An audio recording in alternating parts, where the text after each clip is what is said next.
Yeah, sorry. We're going to catch you on action.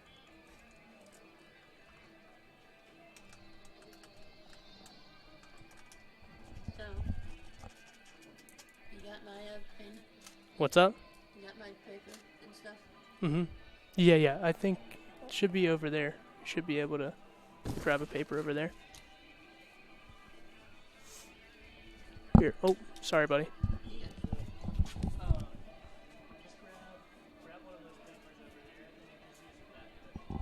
Yeah, maybe you may like turn it into coaches when we're done.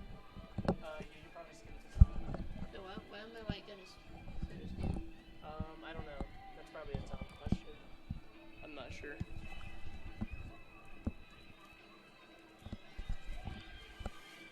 Here, let me show you. That's somewhere up here.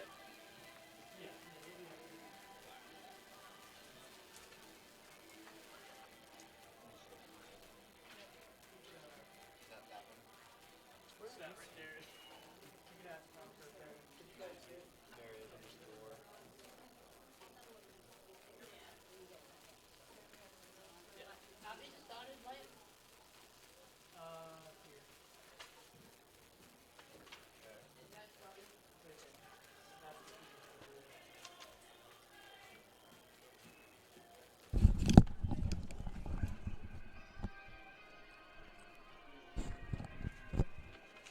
Okay, you want to practice it one more time? Yeah, I was about to ask that.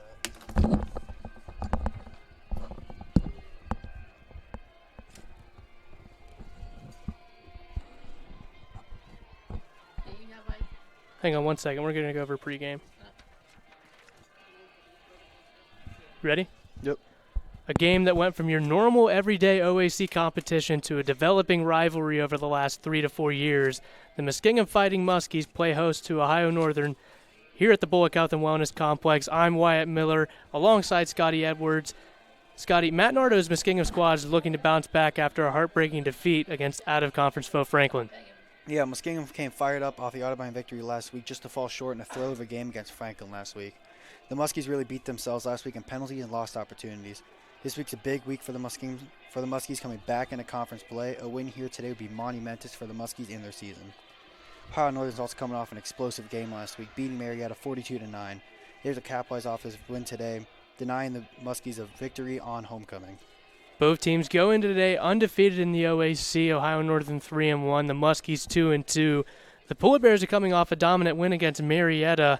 The Muskies have a ton of explosion in their offense. Which players are going to stand out today? For the Muskies, I believe it's Garrett Gurney. He was out last week recovering from an injury, but we get to see him back in action today. He just has that chemistry that the Muskie offense thrives off of. Also, Joshua Felipe came in to the game after Woody got hurt early in the second quarter last week. He racked up 28 yards on 10 rushes against a strong Franklin defense. I can't wait to see what he does today. For defense for the Muskies, Connor Gurney leads the OAC in tackles for loss, looking for a big performance out of him today, alongside Nathan Thomas, one of the best D linemen we have, second in tackles for loss in the OAC. That 1-2 punch, I feel like, might be what we need to shut down the Ohio Northern offense. For ONU, Sam Feldman, number 7, 128 attempts for 79 completions for 1,008 yards. Louis Blazoe, 383 yards on 87 carries. He's an explosive running back.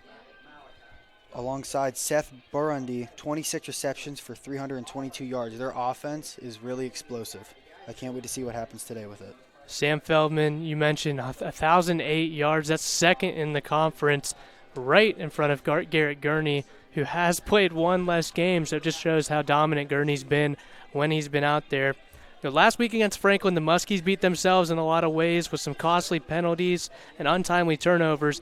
What will be the deciding factor in this one today? I feel it's just controlling both sides of the ball today, both offense and defense. I feel like we've held pretty good, but I feel like today we just need that little push and just lock down both sides of the ball.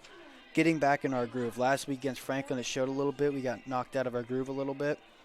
Obviously missing Gurney and a couple of the key players. But I feel like if we get back in that groove today and get back in our chemistry, it's going to produce great things. Also, just cleaning up the little stuff. Last week against Franklin, you did speak about how we did have those little hiccups with penalties and how they did end up costing us in the end. But I feel like if we clean that stuff up today, I think it's going to be a good game. A massive game where only one team will remain unbeaten in conference play. We'll be right back for the kickoff. Nice.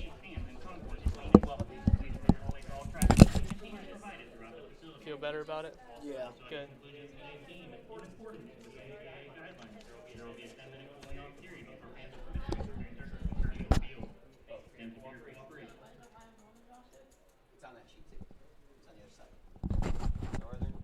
Testing.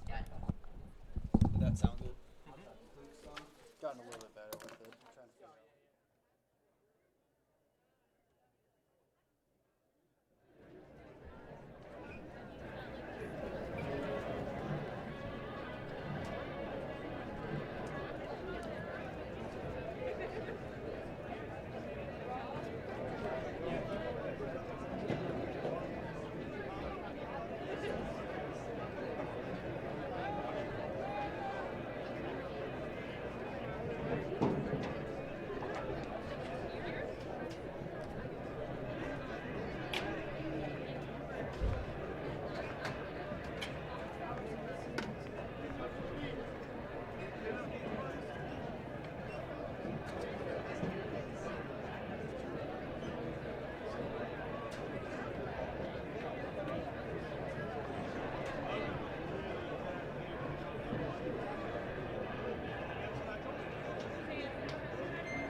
Ladies and gentlemen, please welcome to the field the Muskinugm cheer and dance team.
A game that went from your normal everyday OAC competition to a developing rivalry over the last 3 to 4 years.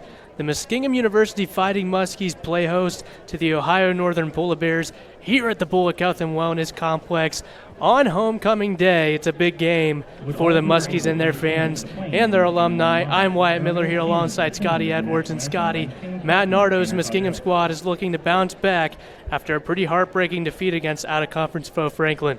Yeah, Muskingham came up fired for the Audubon victory last week, just to fall short to Franklin in a thriller of a game last week. Muskingham beat themselves last week in penalties and lost opportunities.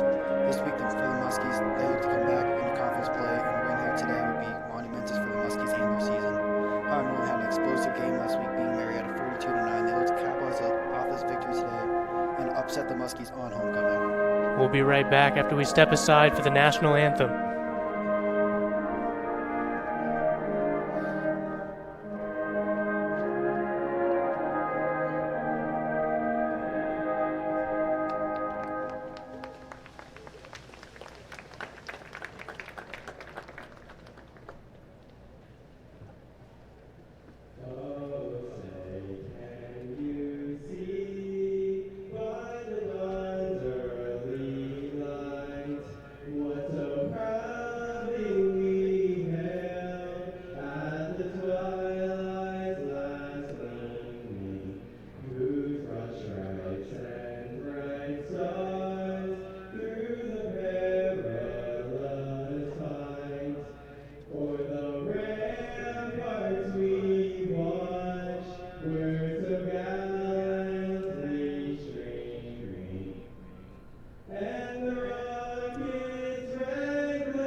Was Tanner Caudell with the national anthem. He always does a nice job. Back to the game. Both teams going today undefeated in the OAC.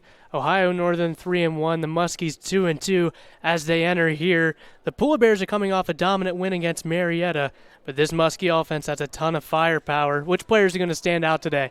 I believe Garrett Gurney. Last week he was out for he was recovering from an injury, but we get to see him back in action today for the Muskies. Along with Joshua Felipe, he came into the game after Woody got hurt early in the second quarter. He racked up 28 yards on 10 rushes against a strong Franklin defense. I can't wait to see what he does today.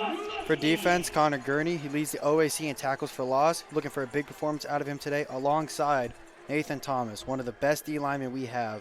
Second in tackles for loss in the OAC. For Ohio Northern, Sam Feldman, their quarterback, 128 attempts on 79 completions, for 1,008 yards. Louis Blazoui, 383 yards on 87 carries.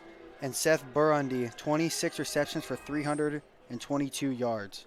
You mentioned Sam Feldman, the quarterback for Ohio Northern. They're pretty balanced with the run and pass. They do try to control the clock a little bit, but he has been incredible. Second in yards in the conference. That's right ahead of Garrett Gurney, who is third. But Gurney's only played, Gurney has played one less game than Feldman, so it just shows how explosive Gurney's been with this offense so far this season. Last week against Franklin, the Muskies beat themselves in a lot of ways with some costly penalties and untimely turnovers. What will be the deciding factor today? For the Muskies, I believe controlling the offensive and defensive line. The Muskies have the 12th total offense in the country. I believe if we get that line controlled, I believe we're going to have a good game today. Getting back to our groove, last week we got knocked off our groove against Franklin. I feel like if we get back and get our chemistry going, we're going to be unstoppable. And I feel like cleaning up the little stuff. Last week against Franklin, we did have a couple untimely penalties that put them in good scoring position late in the fourth. I believe if we wash those penalties today, it's going to be a good game. A massive game where only one team will remain unbeaten in conference play. We'll be right back here for kickoff as we step aside for the coin toss.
We are back here at the Bullock Health and Wellness Complex. Ohio Northern wins the toss and defers to halftime. Scotty, you got any predictions for the game today? I don't believe it gets over 40 points today. We both have high-powered offense, like I said before, 12th total offense in the country for Muskinugm and 16th total offense for Ohio Northern. I believe it's going to be a really explosive offensive game, but both defenses are very strong. Muskinugm's very strong in the center, and Ohio Northern leads the OAC in interceptions at 7. I believe it's going to be a really tight offensive game that's won defensively on the ball. I think that's a really good point. One matchup I'm really interested in seeing is, our passing game against Ohio Northern's secondary. You mentioned they lead the conference in interceptions, and that's up there near the top of the country as well. They got a really good secondary. But we also have a really good, game through the air. Case Zeros has had an unbelievable year. And so is Gurney, and having him back this week I think is going to help us out a lot.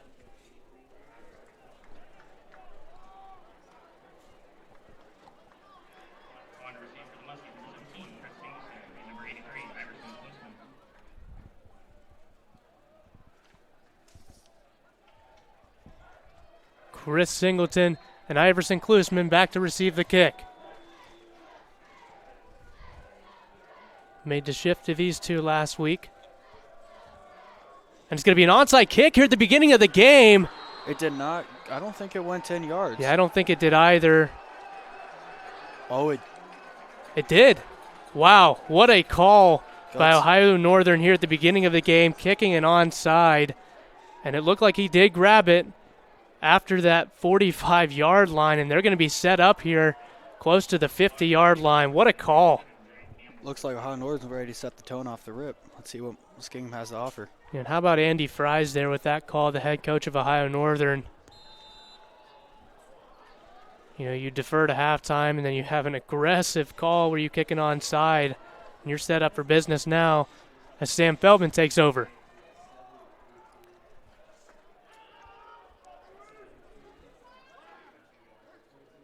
Feldman is going to dump it off here on a screen pass in motion. A nice downhill play by the Muskie defense. Tackle made by number 2, Marcellus. Jaquez Marcellus able to bring down Nate Blasioli, the freshman running back from Mantua, Ohio. He's going to get the ball again. It's going to be a carry up the middle for 3 to 4 yards. And a big third down here for Ohio Northern.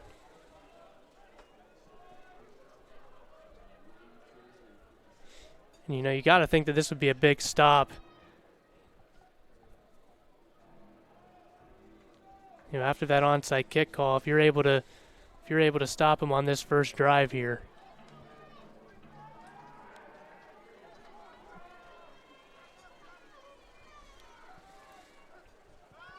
Feldman drops back to throw. Muskies bring 5. It's complete on the left side. Pushed out of bounds by number 7, Malik Pegram. That's Kyle Celestin making the grab there, the junior wide receiver from Miami, Florida. Ohio Northern really aggressive with that onside kick call. Blasioli with the carry on the left side. The Muskie run defense has been really good so far this season. They're hoping they can continue that.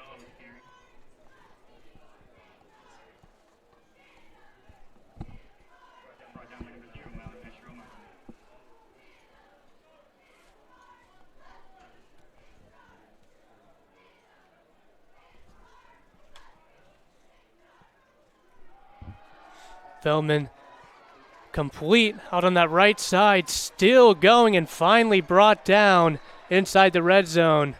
That's Seth Barandi making the grab for Ohio Northern, and they're in business.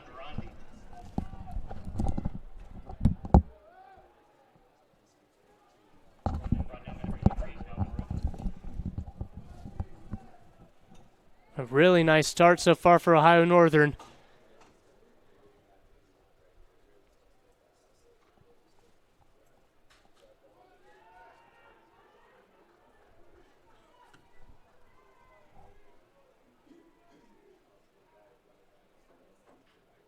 Feldman now hands it off. Blasioli trying to make his way to the goal line. Brought down at about the 5, a productive first down run.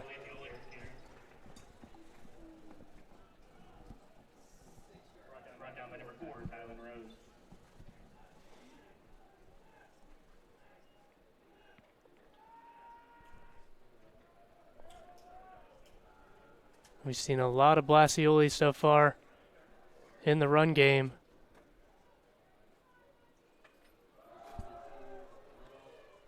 Another carry.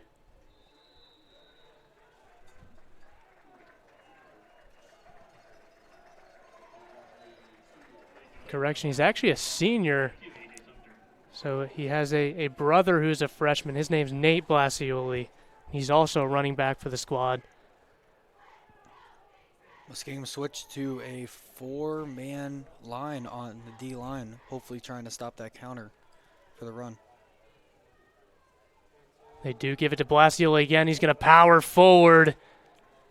No signal yet from the referee. They're going to mark him short. Oh, no, they don't. They call it a touchdown. What a start here for Ohio Northern, kicking the onside kick, driving all the way down and scoring.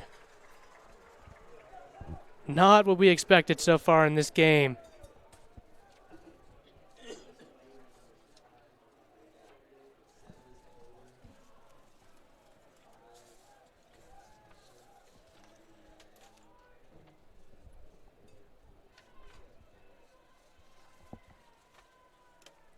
The extra point is up and good off the par. And a really good start for Ohio Northern.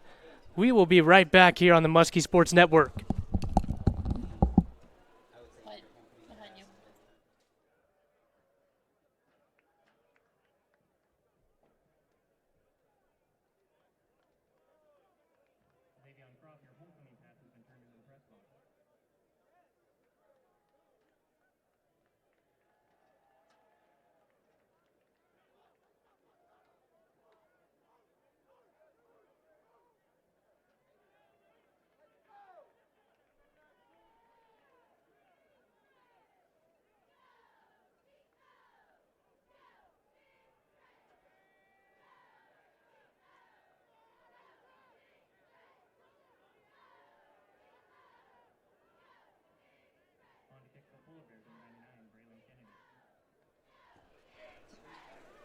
We are back here at the Bullock Health and Wellness Center on the Muskie Sports Network, brought to you by Flow Sports.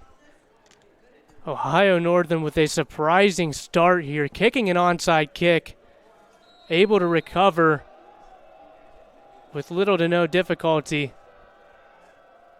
And they drive down and score 7-0, Ohio Northern. As Klisman's just going to fair catch it, giving them the ball on the 25, and we get to see this explosive Muskie offense.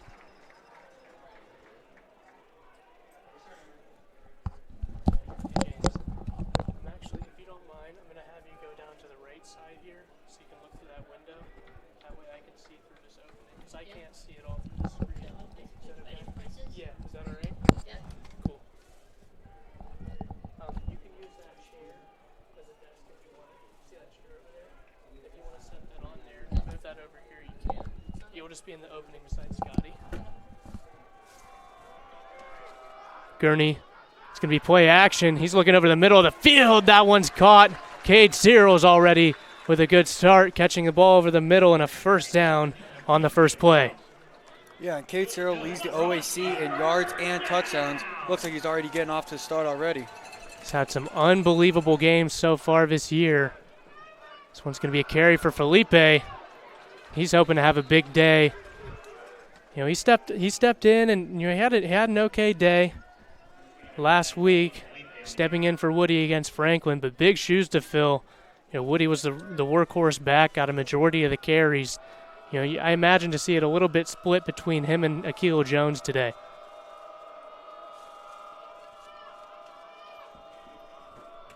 Gurney with a hard count and some more play action. Another throw over the middle of the field. Same route, same result. Cade Searles.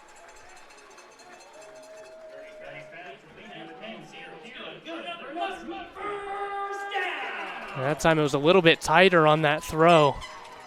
But Gurney able to fit it in there. Nice job and a good start.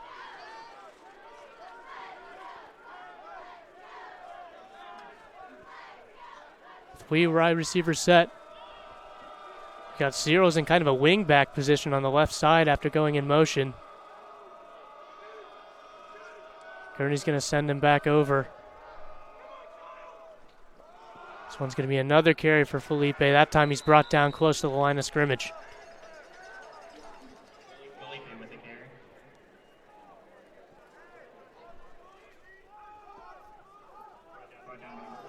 You know, not the overall start you wanted if you're Muskinugm, but this offense does look like they're moving down the field pretty quickly. I do expect the Muskies to pass quite a bit today. Gurney with a screen pass out to J.C. Gore. Big hit. Brought down soon after he catches it. That's number 38, Colton Berner, laying a nice hit there on J.C. Gore.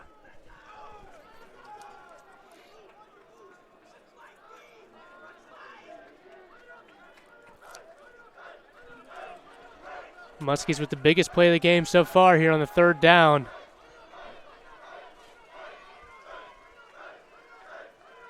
Ohio Northern would gain a lot of momentum here with a stop. This one's going to be a carry here for Felipe, and he's able to get across the first down marker. You know, I think Coach Nardo was thinking 4 down territory there. Nice run and pick up of the first down.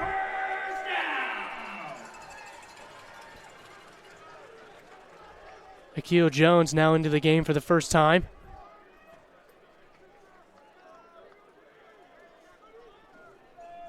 Two wide receivers, two tight ends. It's going to be a first down run for Jones. Fighting for extra yards, but Ohio Northern swarms with the ball. Their run defense has been pretty solid so far today.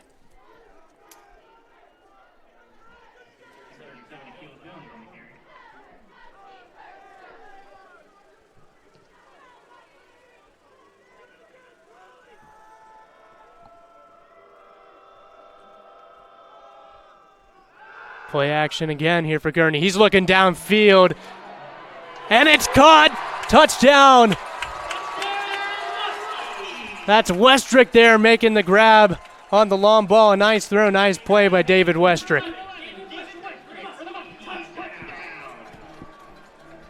Now, play action worked a couple times earlier on this drive, and it works again in a big way for David Westrick, able to respond.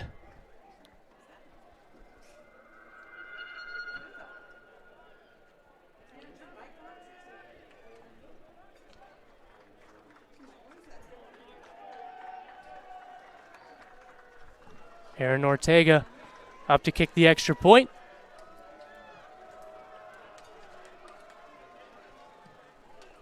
And he ties the game at 7 apiece. An exciting start so far in this rivalry game. We'll be back here on the Muskie Sports Network, brought to you by Flow Sports.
We're back here after the Muskies respond with a touchdown. And they had a pretty good balance of run and pass on that first drive. You know, if you're Ohio Northern, you're pretty smart for kicking that onside kick because it's unexpected. You get the ball out of this explosive offense's hands. And now you're at an advantage here. You know, if you're able to go into halftime with a lead and get the ball, it's a pretty good start. See how the Muskie defense responds here after giving up a touchdown on their first drive.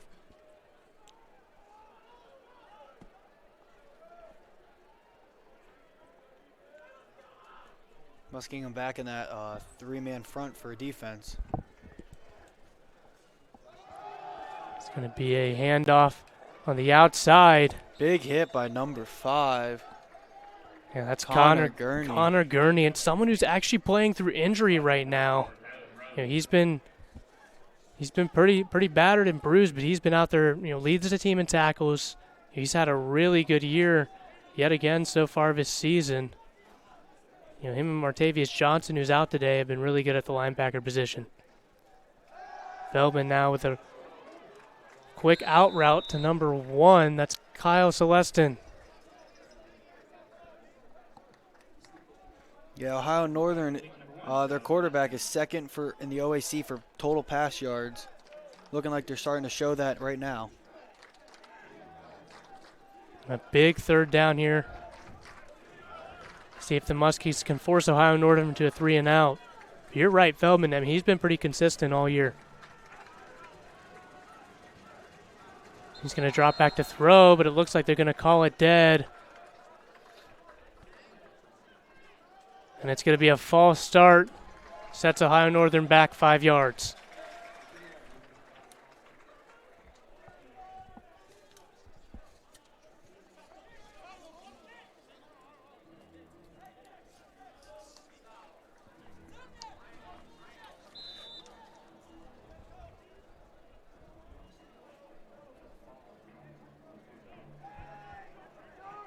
Penalties might be a big deciding factor in this game today, just like they were in Franklin.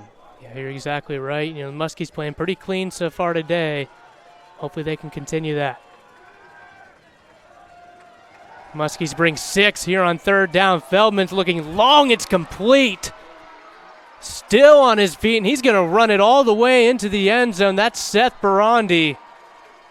You know, and the protection was just good enough. What a play by Ohio Northern. You know, sometimes you do get beat on that deep ball. I feel like it was just a bad situation. I mean, Muskinugm brought 6, and they just found that open receiver off the top. Yeah, you're exactly right. When you bring 6, you know, you're susceptible to giving up those long plays because of the single coverage, and just couldn't hold him on the outside long enough.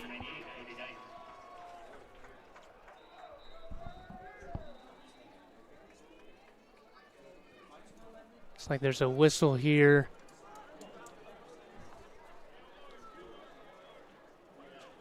Unsure what's going on.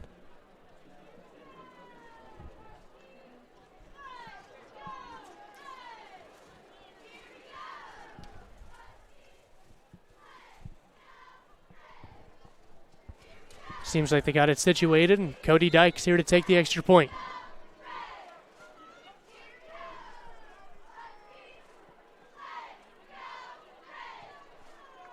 Knocks it through. Taking the lead, 14-7. Lots of offense so far in this game. We'll be right back here at the Bullock Health and Wellness Complex.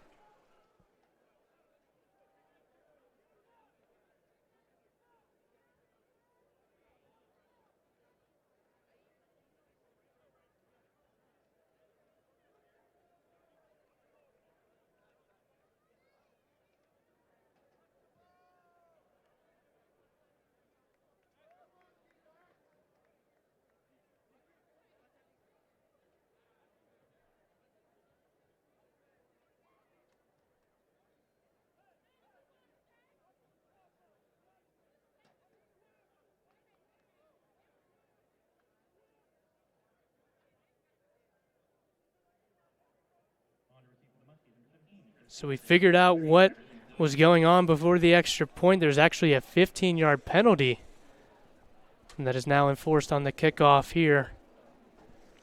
You know, really interested if you're Ohio Northern here. You know, a lot of times teams will just kick it out of the back of the end zone and take the touchback. Other times teams will get really aggressive and kick it onside here, because even if the Muskies recover it, they're still on their own 35, 40-yard line. Curious what they'll choose to do here.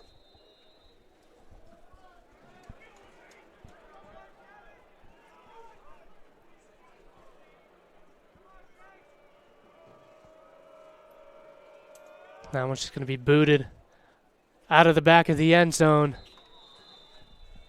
And the Muskie offense will now take over on their own 25.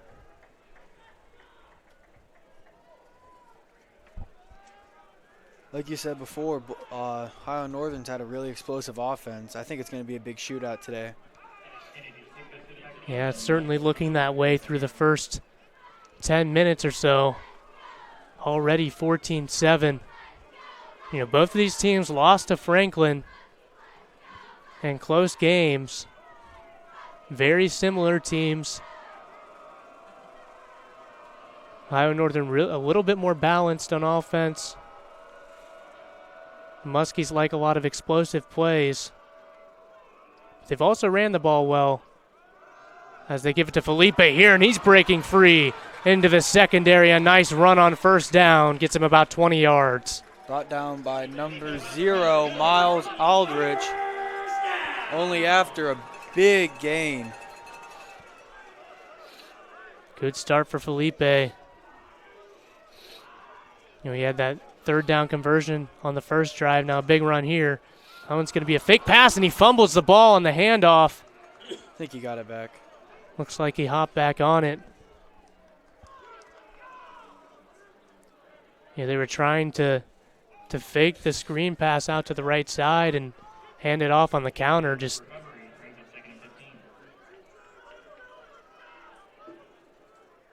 you always wonder, are those on the quarterback or the running back? It's it's hard to tell unless you're down there on the field. Yeah. It's like a screen pass out to the right side. That's Kate Searles. Brought down almost immediately, and another third down here for the Muskies, this time 3rd and long.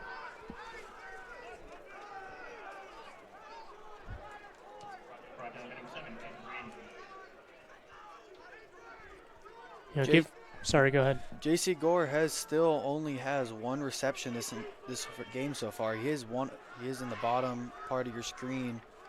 He has only 1 reception this game, and he is in single coverage. Gurney looking over the middle that time. Looks like a big miscommunication on the Muskies. Cade Searles was wide open. Yeah, he was. You were right. You had J.C. Gore down here in single coverage. It's really interesting. He was very involved through the first 2 games of the season. A little bit less involved. Teams are obviously seeing, how explosive and consistent he is. So I think teams are keying up on him a little bit. Mm-hmm. J.C. Gore does lead the OAC in receptions with 33. Can't wait to see if he gets in the game later on today. Ortega, the nice punt there. Ohio Northern will start on the 20.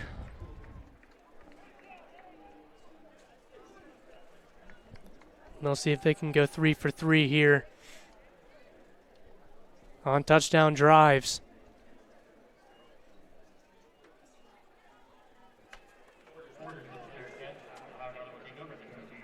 If you're Muskinugm, it's not really the start you wanted.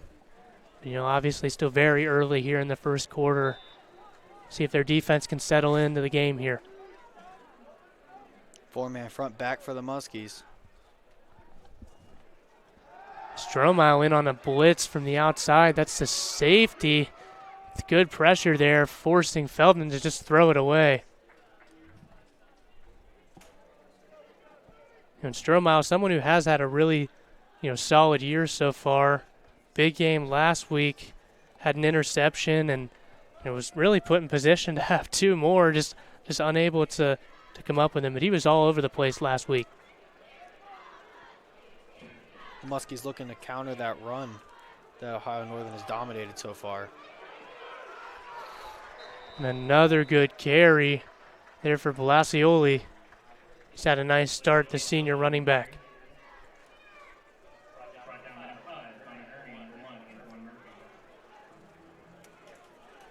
Big 3rd down. Yeah, you're right. You get a stop here.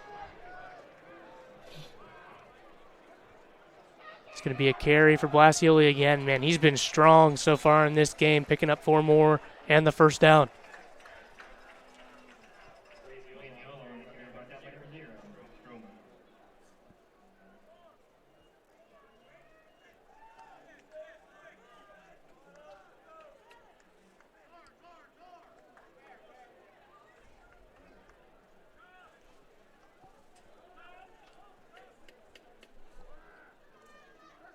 First and 10 for ONU. This one's going to be a dump off and a nice play downhill, but he breaks the tackle. Still on his feet and finally brought down. And that one looked like it could have went for nowhere. But Cameron Cox, the physical tight end there, able to lower his shoulder and pick up some extra yards. Yeah, for the Muskies, we just need to make those small little tackles out in the field like that. That'd be the big key to shut down this Ohio Northern offense. 2nd and now 7. It's going to be another carry for Blasioli. They've been getting him a lot of carries. He makes his way out. Close to the first down. They'll give it to him.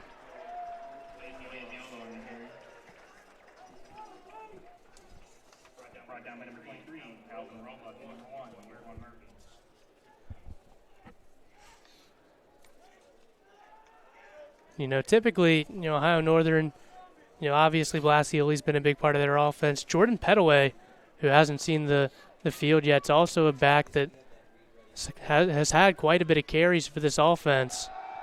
Feldman now with play action, looking downfield to a wide open receiver, caught, tackled at the 1 yard line. That's Kyle Celestin again making the grab, and this offense so far for Ohio Northern looks really solid.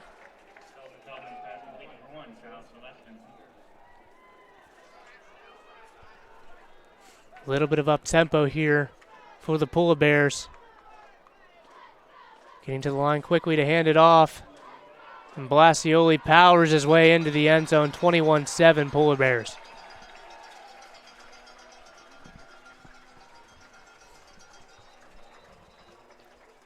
Like you said, Louis Blasioli, I mean, he's showing dominance right now, but we haven't really seen Sam Feldman. He's got a couple rushes, and we can't wait to see him later on today. We talked about Petaway. He has had a really solid year. I mean, it's looked like more of a 1-2 punch, at least, statistically. Close to the same amount of carries, but you're right, it's been almost exclusively Blasioli so far in this game. 21-7 Polar Bears. We'll see if the Muskies can respond.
Braylon Kennedy set to kick off here for Ohio Northern.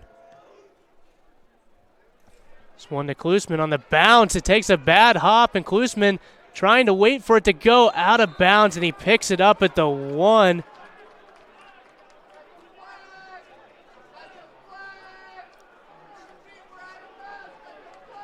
But a heads-up play by Klusman there. Wow. So the rule that happens there, if you're standing out of bounds and you touch the ball, it is technically a legal procedure. We're kicking out of bounds, and so the Muskies will get the ball on the 25. A heads-up play there by Klusman. It could have been a disaster. Mm-hmm. Saw the Muskie drive last. They had big performances, and then it just kind of piddled out, just that fumble. I feel like we just need to clean up those little mistakes, and I think we need to get back to our groove there. Yeah, you're right. Looked like it was going places, and then they had that mishap with the handoff. Made it 2nd and long. The screen pass didn't work out too well, and it was 3rd and about 15 after that. Garrett Gurney taking over the offense now. 4 wide receivers. We'll see what he can do here late in the first quarter. Looking to the right side. That one's caught on an in-breaking route. It's Jeremy Smith with the grab.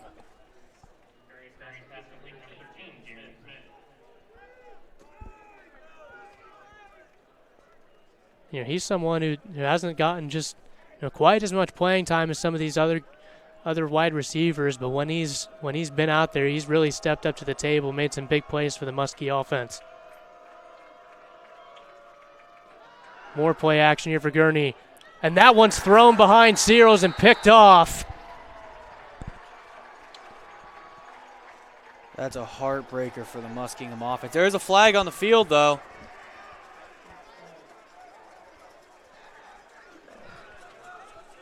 And just After that first drive, it's been all Ohio Northern.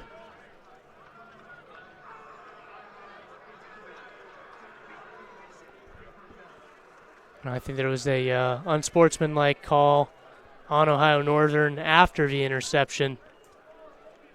So still Ohio Northern ball. They'll just be moved 15 yards back. For the Muskies, I think just that's the little thing, just cleaning up those mistakes. Just got to get in our groove. I mean, that's a heartbreaker right there. Had a good drive going and just killed it. Yeah, that in-breaking route had been there.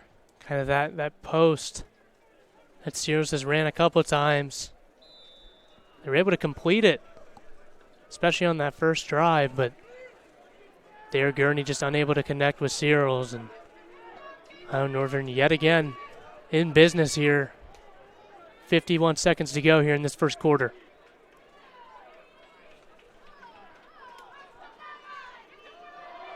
Feldman's going to hand it off.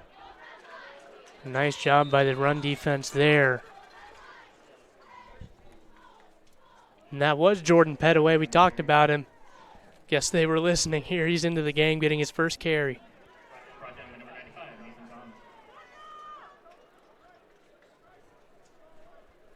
Nate Thomas able to come up with the tackle there on the inside, and he's someone who's been really good. He played in all 10 games last year as a freshman. Like I said, really good so far this year. Second in the conference in tackles for loss per game. He does lead the team in sacks and tackles per loss as well. He's been really solid.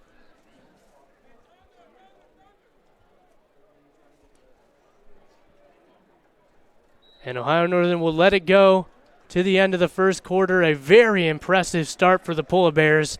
We'll see how the Muskies respond here on the Muskie Sports Network, brought to you by Flow Sports.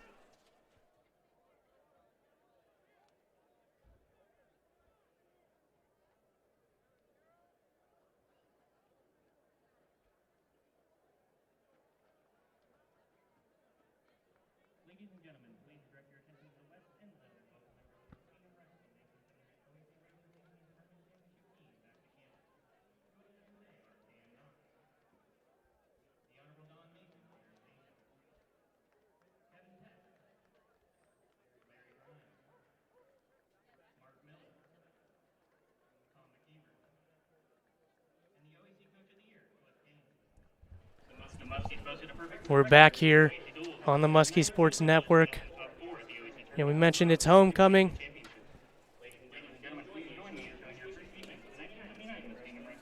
And they're honoring the 1979 Muskinugm wrestling program right now. Scotty, you're a part of the wrestling program. Yeah. It's cool to see them being honored out there. Mm-hmm. I remember last year we used to do the alumni practices. It was nice to see them come back in and stuff. It's like to see that progression. You got the new guys coming in, but you still have the old guys coming in. They can still teach you stuff. Always good to see that tradition. Mm-hmm. Feldman out to Patterson now, and Patterson's got some grass in front of him. Physical there, trying to get the first down. I think he does, as he's brought out of bounds.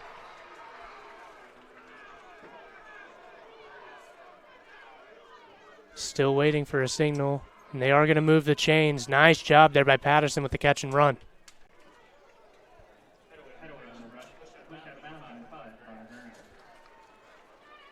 Muskinugm back at a three-man front. Looks like they're switching up every drive, trying to counter the pass or the run. Patterson again now. It's been interesting to see, oftentimes with a 1-2 punch, you'll give, a running back a couple carries, and then they sub the other guy in throughout the drive. But here, it seems like they're giving these guys, 1 to 2 drives and then subbing. Mm-hmm. With both running backs really effective, strong, low center of gravity runners. 3 wide receivers here for Feldman.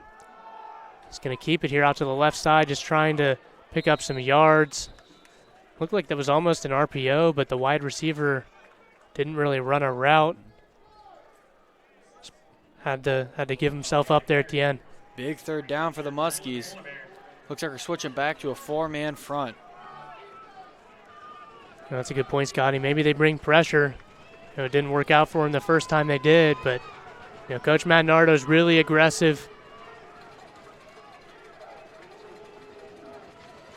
And they bring 6. Feldman looking up that right side again, a nice throw and catch. What a play on the sideline. Seth Barandi again, he caught a touchdown earlier, comes up with a big first down reception there. No, it's a good job on their quarterback, just being able to find those windows, even with the face of all that pressure Muskinugm threw at him. Oh, Northern now set up here on the opposite side of the 50. That's Patterson again. Excuse me, Petaway. Northern's doing a good job of keeping Connor Gurney out of the field. I mean, they're just putting a guy on him every single play. Gurney, he's been someone who's incredible, not just in the run game, but getting after the QB as well. He had 3 QB hurries against Franklin. He was able to come up with a sack in that game. It's been really impressive. Feldman drops back to throw. He's pressured, able to make his way out of it. Now just trying to scramble for a couple yards. What a play by Feldman. Not necessarily known for his running, but able to be strong in the pocket there. Muskinugm had an opportunity back there. Feldman fumbled with the ball a little bit. Nate Thomas had a hand on him, and he just ended up slipping out.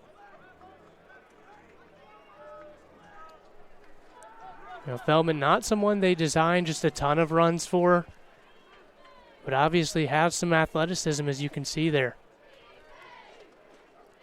This one's going to be a pass out to the right side. Another nice ball from Feldman. And another penalty. This time on the Muskie secondary, it's Malik Pegram. I think he just brought him down a little late. Yeah. No, this is what cost us in Franklin. We had that with 2 minutes left, unsportsmanlike conduct on the sideline that put him right in the scoring position. And those are tough.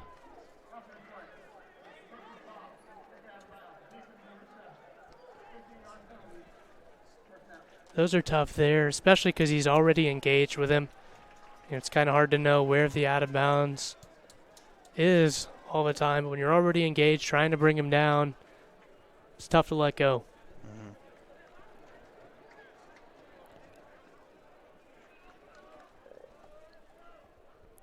So 15 more yards after the big third down pickup. Ohio Northern, they've been really good on third down. Muskingum's been forcing him to a lot of third downs, but just unable to get that third down stop.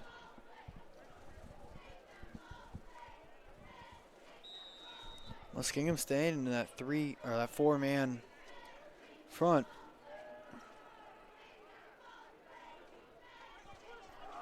This one's going to be a carry for Petaway. Pick up a couple more yards. The run game hasn't been necessarily explosive for Ohio Northern, but they have really been consistent, picking up 3-4 yards every carry.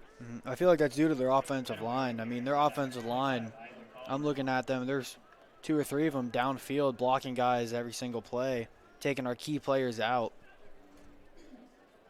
I mean, good job on Ohio Northern for that. Ohio Northern so far, I mentioned their third down offense, 4 of 5 so far today. They've been really impressive.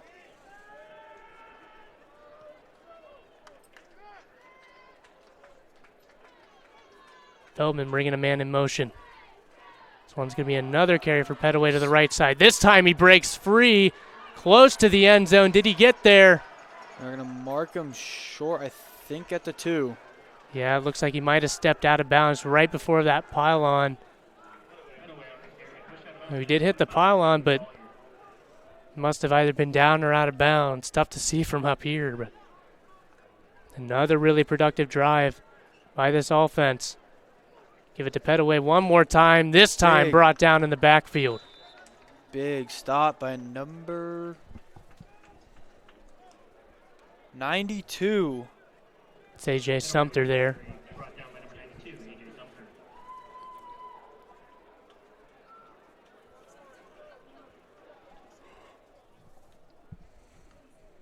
I mentioned how good the Muskie run defense has been coming into today. They've been challenged a bit here in this opening quarter and a half. Ohio Northern now controlling the clock, taking their time. This time it's a bit of a play action hesitation. Sam Feldman just getting rid of it. Nice coverage.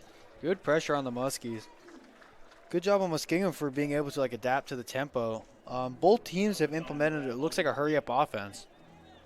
They're getting a playoff every 40 seconds, if not 30. I feel like that's definitely going to change the pace of the game with substitutions, being able to look and see what type of formations they're in. Well, and now with Ohio Northern having a 14-point lead, you got to think they're going to, as you see here, take their time, huddle.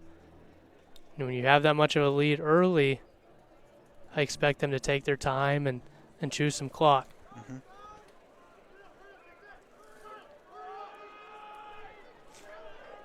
Maybe a little too much time here. 3 seconds to go before they run out. They're able to get the snap off.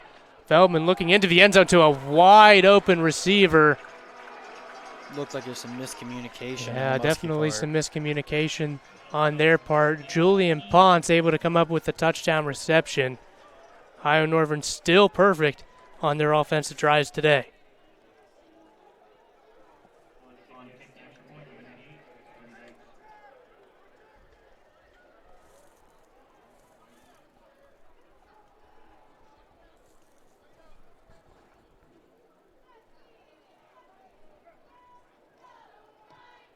It has been all Ohio Northern so far today.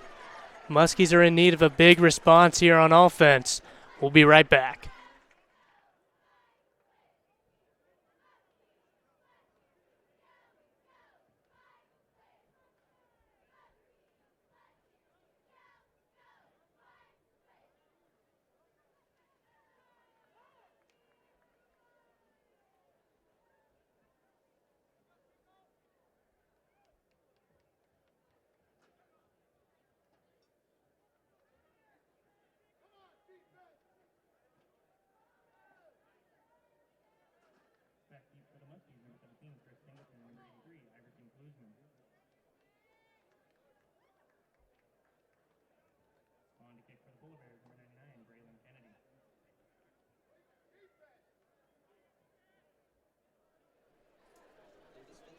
Back here at the Bullock Health and Wellness Complex. A one-sided game so far today. Ohio Northern 5 of 6 on third down, 271 total yards, both through the air and on the ground.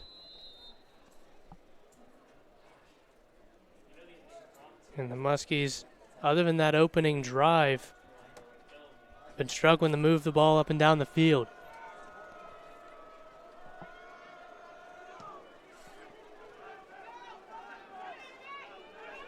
This time it's Singleton bringing it up that right side.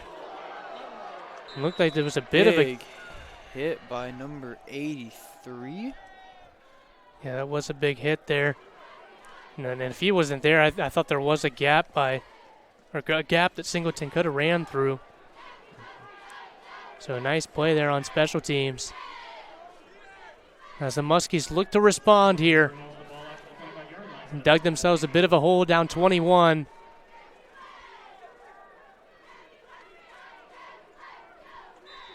I have been seeing Ohio Northern. They switch from that 3-man to 4-man front, just like Muskinugm does. Screen pass here to Westrick. Not much going on that play, just a yard.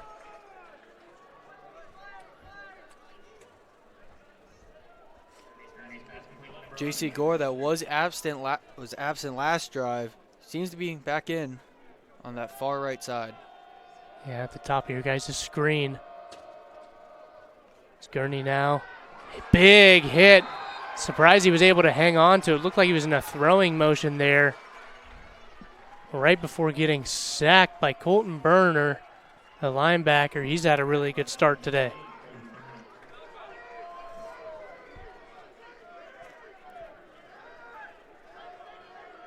Now, a rough start gets worse for the Muskies. 3rd and long on their own 22. Looks like they're switching to a 4-man front, too.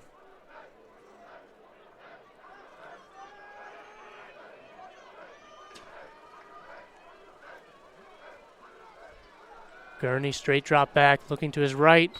That one's overthrown. It'll bring up an obvious punting situation.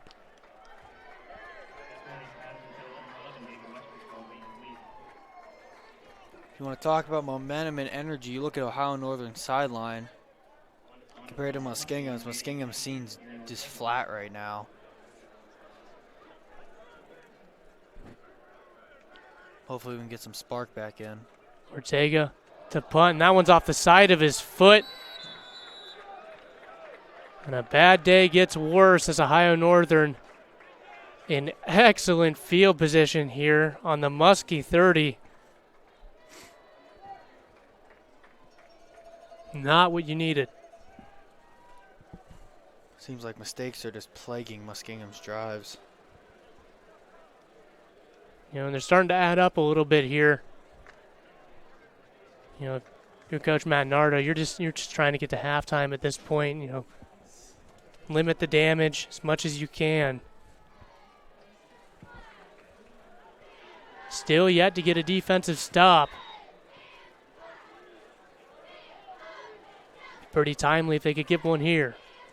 Feldman with the handoff and breaking free and into the end zone. Blasioli continues his really good day.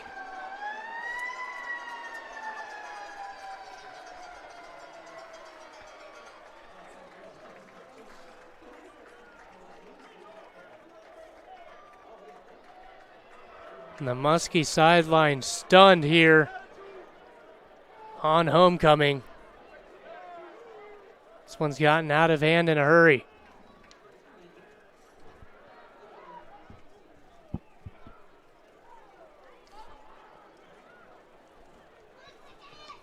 And that one's blocked. And that's Pegram looking to pick it up and bring it the other way for 2 points. And this might just be what the Muskies need. He does bring it back almost 100 yards to give the Muskies 2 additional points. It'll be 34-9 instead of 35-7. That's a great momentum shifter right there. Plus Muskingum gets the ball. 8 minutes before half. Put together a pretty good drive right now. Get some points up on the board before halftime. It is something you love to see. You know, when you were just wanting anything to go their way, that went their way that time.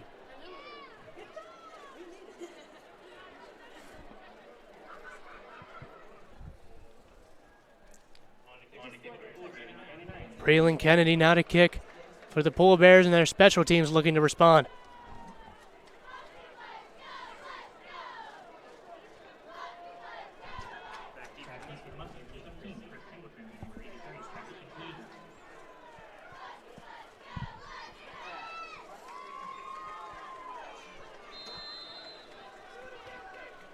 Still Singleton and Klussman. Yet to break one.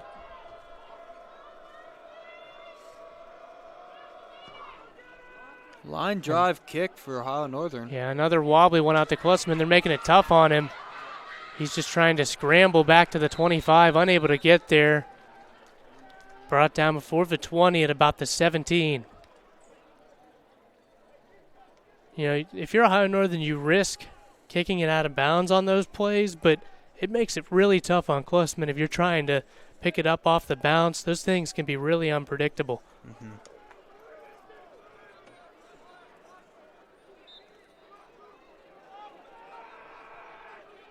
Three wide receivers for Muskingham. Gurney's going to hand it to Felipe. And, you know, he's had a couple carries, but outside of that, you know, the ONU defense has been really stout with the run.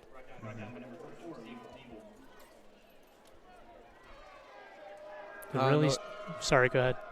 Ohio Northern's bringing that 5-man pressure, looks like every play. Gurney downfield. He's got Searles, and Searles comes up with it.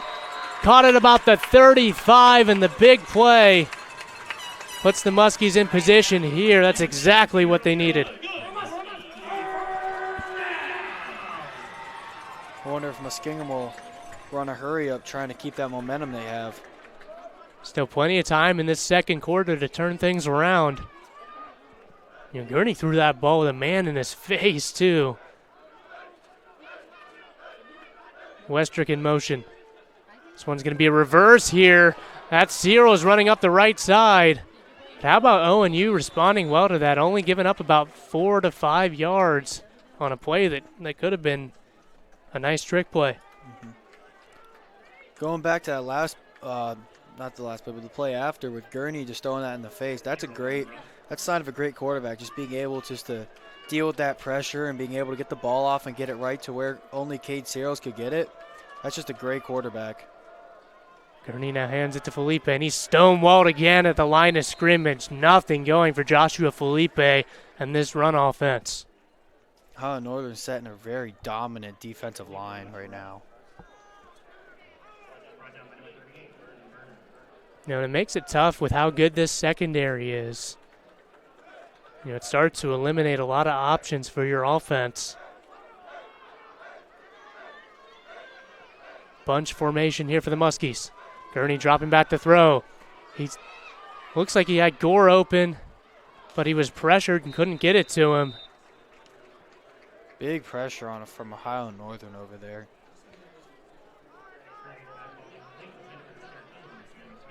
You know, it looked like he might have had Gore open on the outside. But it's tough, you're right, when you have that many people in your face.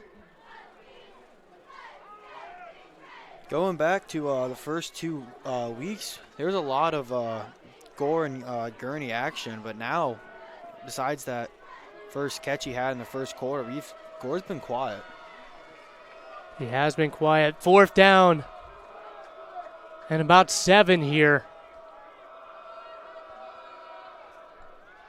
4-man Gurney rush. drop back to throw again. Shakes Breaks the tackle. free, just has to get rid of it. That one's almost intercepted again. Turnover on downs, and Ohio Northern now in business here yet again with a little over 6 minutes to go. We'll step aside and take a quick break.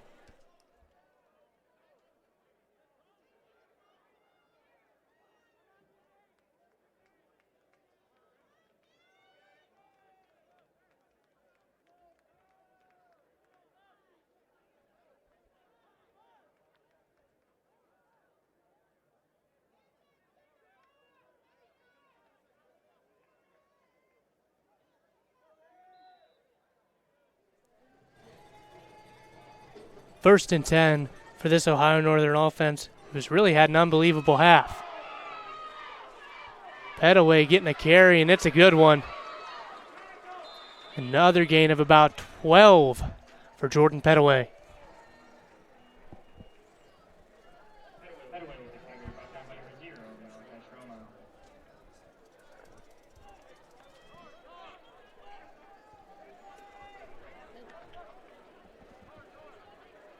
Muskinugm bringing that 4-man front. Petaway now with just a dump off to the left side. A nice move.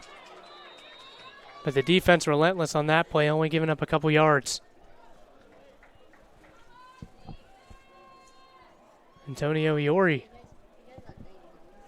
making the short catch.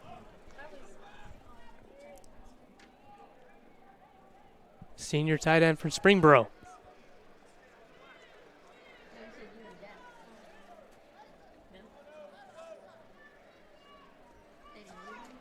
If you're the Muskie offense right now, looking at the plays, just wondering what you can do right now to make this momentum switch.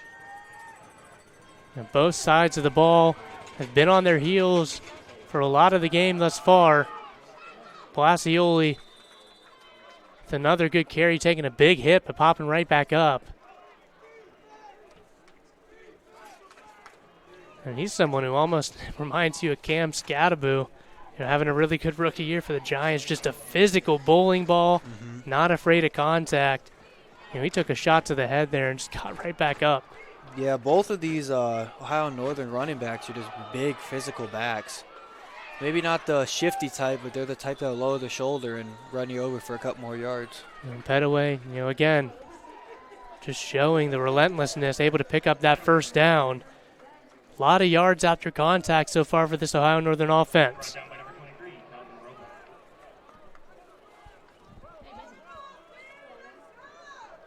Lee Burkett now into the game for Connor Gurney. And Burkett, he's someone who stepped up in a big way when Gurney went down earlier in the season.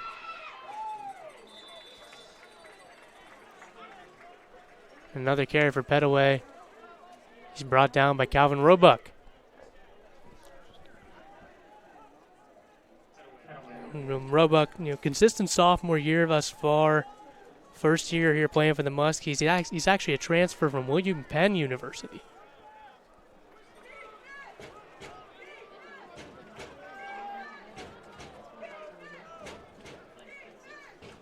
Feldman play action yet again. Pressure on. Making his way out to the left side.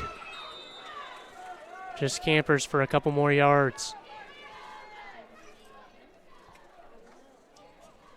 Feldman, he's been really smart so far in this game, not making a lot of mistakes, not taking any bad sacks or forcing any throws.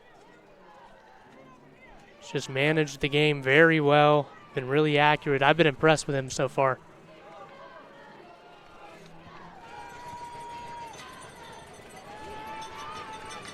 Third and 3 for the Polar Bears.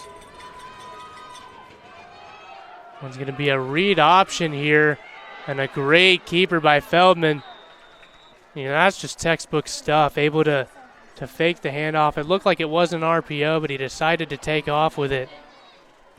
And yet another third down conversion for Heidelberg. Now 6 of 7 on the game.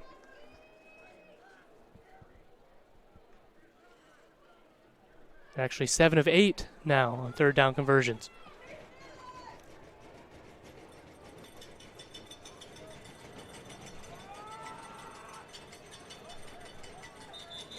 False start for the Polar Bears. Number 65 looked like he had a little twitch over there.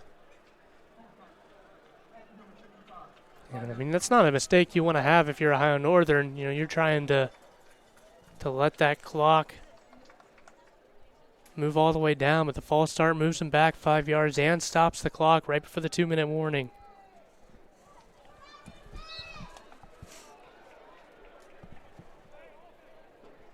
They actually are going to let the clock run down. And that'll bring us to the 2-minute warning. All Ohio Northern in this first half.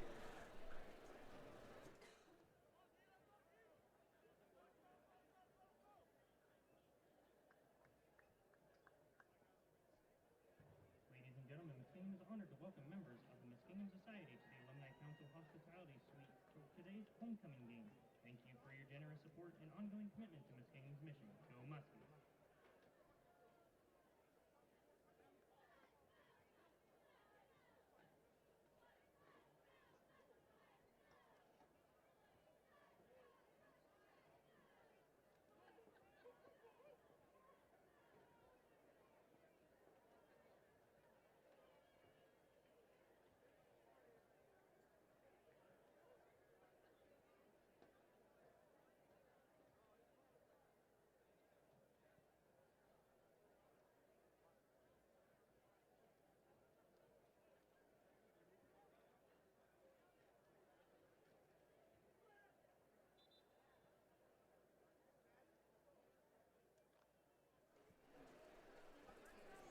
We are back here on the Muskie Sports Network, and a 1st and 15 here for Ohio Northern after the false start.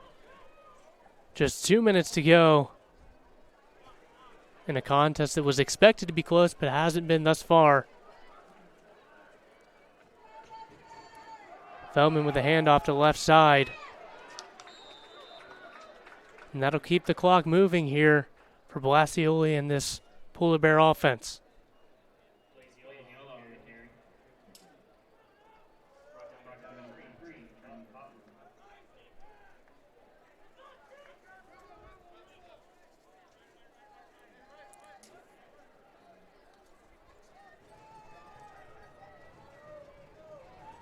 Ohio Northern still eating away at this clock. They're going to want to put points up, but they want to be the last ones to do it this half.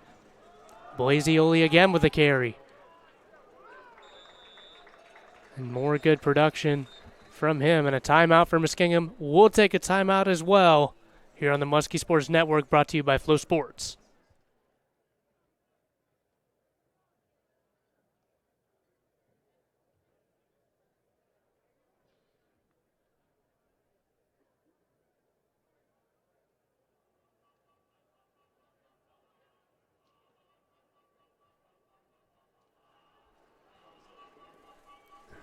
We're back here on the Muskie Sports Network. Not the start you wanted to see if you're Muskingham. You know, Scotty, what are you telling your guys at halftime after going down? You know, not the start you wanted. Still early in this game. You got a full half left of football. What are you saying to the guys? Yeah, the game's not over yet. I mean, you still got 30 minutes of gameplay left, so you just got to make adjustments in the locker room, go over stuff, don't beat yourself up. Because going in the locker room at halftime beating yourself up is not just going to change it. It can still be a day, it can still change. I mean, it's a bigger score, but it's not that big. You know, the Muskies responded well to that opening onside kick and touchdown drive from the Polar Bears. But ever since, it's been all Ohio Northern. Blaziola again, close to that first down marker. They're going to give it to him. What a day so far for Blazioli.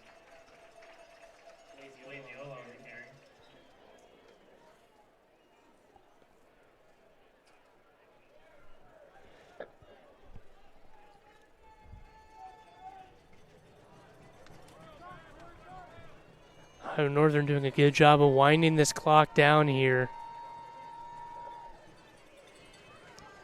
If you're Muskingham, you got to get a stop. Blazioli again. This time brought down behind the line of scrimmage. That's Jaquez Marcellus. Big open field tackle there.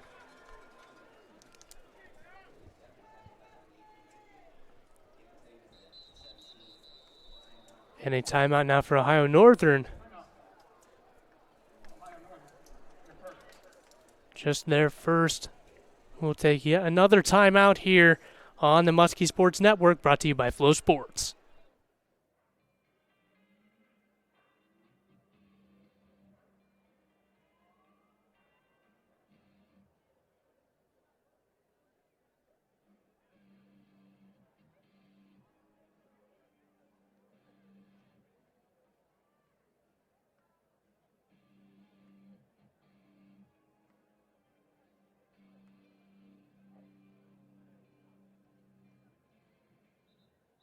Ladies and gentlemen, there's still time to get in on the 50-50 action today. Pot up over $400. It's one ticket for $5. We're back here on the Muskie Sports Network. Ohio Northern trying to put even more points up on the board before going into halftime. They got 31 seconds and a couple downs to do it. Feldman, nothing going downfield. He's just going to take off. Tries to stiff arm, unable to get out of bounds. That's going to keep the clock rolling here. A nice stop for the Muskies. A good job of keeping him in bounds. Another timeout here for Ohio Northern. And, you know, how about some of these players for the offense? I mean, obviously their defense has been incredible as well, but, you know, Louis Blazioli, 15 carries for 86 yards. I mean, he's close to 100 yards in the first half. And Petaway's also at 50 yards. I mean, that 1-2 punch has been really strong for Ohio Northern's run. I feel like that's just in credit to their line. I mean, you look at all levels of sports and all levels of football. You see the big thing on big running backs is just the line. I mean, the line's dominant. I mean, they're just physically just pushing the Muskingham guys out of the way and just getting them downfield and just creating these big gaps for Blazioli and Petaway to get through. Yeah, you're exactly right. And, you know, we talked a bit to Dalton Patterson about the same thing last week. You know, your running back's only as good as your offensive line allows you to be. And, you know, obviously their offensive line's giving their backs plenty of room to work. Ohio Northern here on third down, looking to point some points up on the board. Big pressure from Muskingham. Giving a little hit in the backfield, getting some pressure. I feel like with Muskingham needs to just keep that up. Yeah, the defensive line play from Muskingum's been really solid all year. And they're able to force him to a field goal here. And you got to hope that them forcing him to a field goal kind of gives them some momentum, some confidence going into the locker room. 'Cause they'll need it in a big way.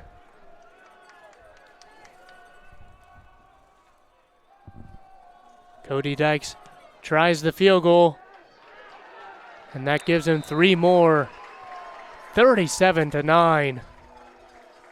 An unbelievable start for the Ohio Northern Polar Bears. 5 seconds to go.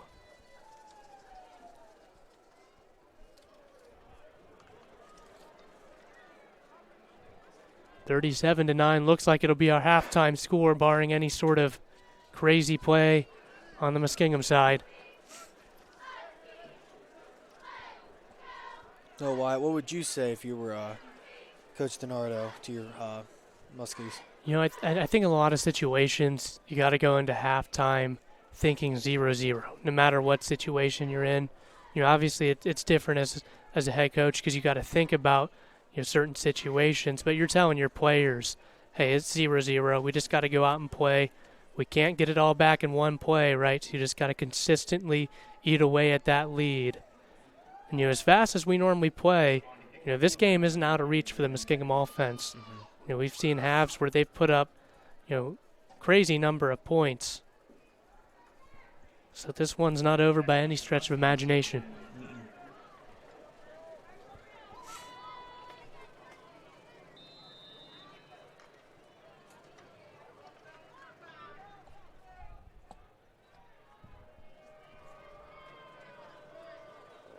Braylon Kennedy has been their kickoff man all season, and he will be again today. That one is going to be brought out by Klussman, just going to try to make something happen here at the end of the half. Oh, he's got a hole. Oh. Fumbles the ball on a massive hit. Was a big hit. Time is expired. Still down out there. And we will head into halftime 37-9. We'll be back for the half show here on the Muskie Sports Network, brought to you by Flow Sports.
We are back here on the Muskie Sports Network, brought to you by Flow Sports. A dominant first half for Ohio Northern gives them a 37-9 lead. It was 34-7, and then the block extra point brought back to the end zone by Malik Pegram.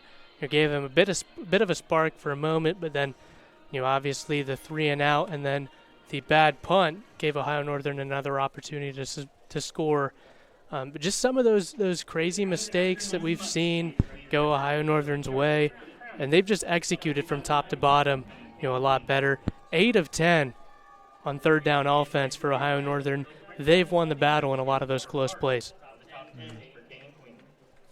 And, as far as, the Muskie offense, they've been playing a secondary who's been really good in Ohio Northern's secondary. Gurney hasn't looked too stressed at all throughout the year, but today, obviously Ohio Northern's thrown a lot at him. He looks more uncomfortable out there than I've seen him in a very long time here for the Muskies. A little uncharacteristic from him. Yeah, it's not just making the big plays, it's just he has no one open, and by the time he finds someone open, they got D lineman in his face.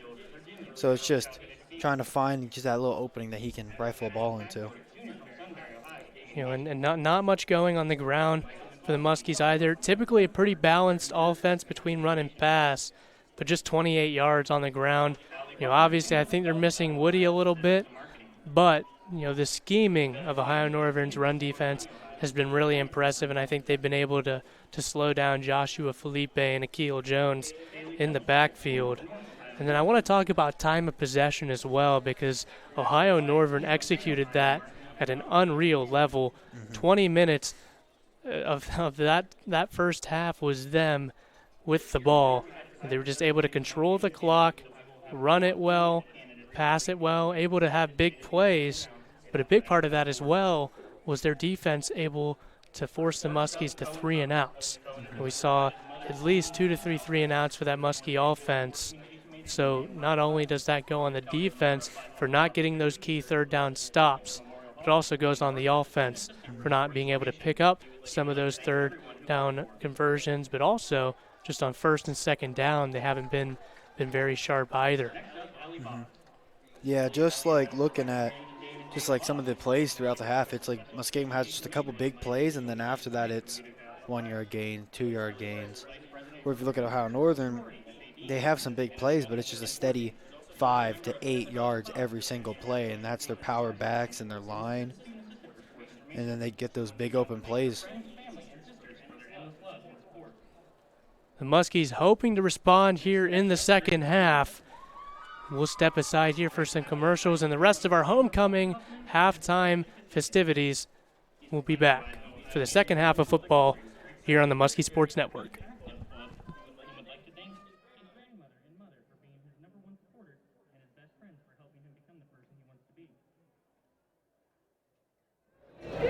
Next up, Avery Dunn. Avery is escorted by her parents, Molly and Scott Dunn. She's from Nashville, Ohio, majoring in communication and criminal justice.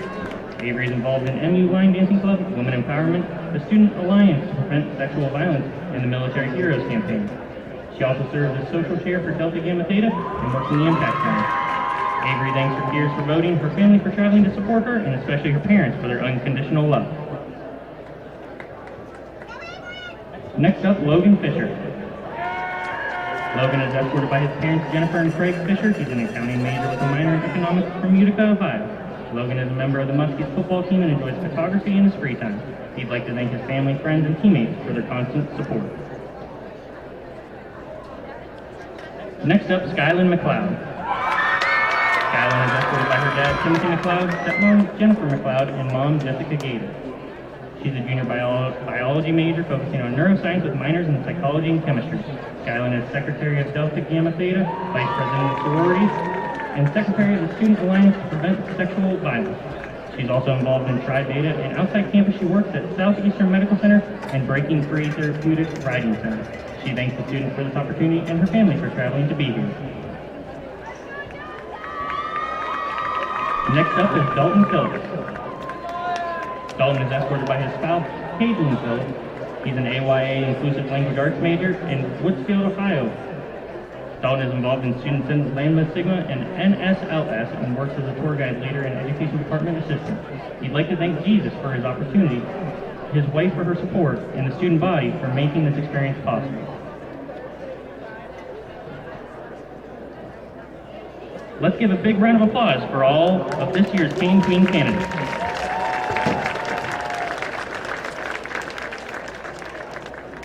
At this time, please welcome back last year's homecoming queen, Rosemary Stevens. Rose is a senior exercise science major from Athens, Ohio. She's an RA, a member of the cross-country and track team, Theta Phi Alpha, and Phi Kappa Class sweeper. Last year's king, John Jacobs, is unable to join us today as he's competing at a bowling tournament with the Fighting Muskies. In his place, we're joined by 2023 king, Zach Ogle. Zach, a 2025 graduate, major in public health, and is now a growth consultant for Phi Kappa Tau executive offices. Welcome back to Muskinugm, Zach. Please also welcome Muskinugm University's 21st president, Dr. Susan Hassler.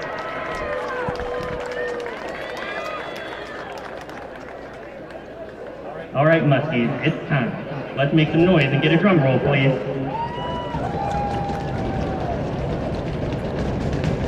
This year's homecoming king is Cohen Cox.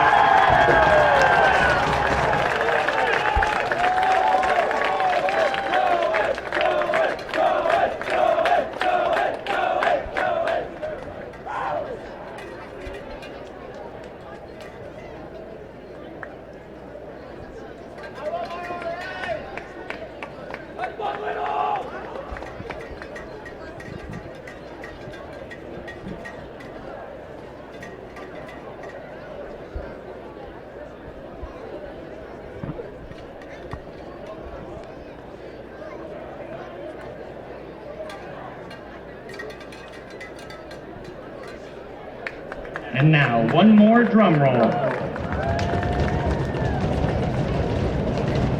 Your 2025 homecoming queen is Ellie Boggs.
Congratulations again to our new king and queen, and to all of our outstanding candidates. Enjoy the rest of today's game and all of our homecoming festivities.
Ladies and gentlemen, get your 50-50 tickets out.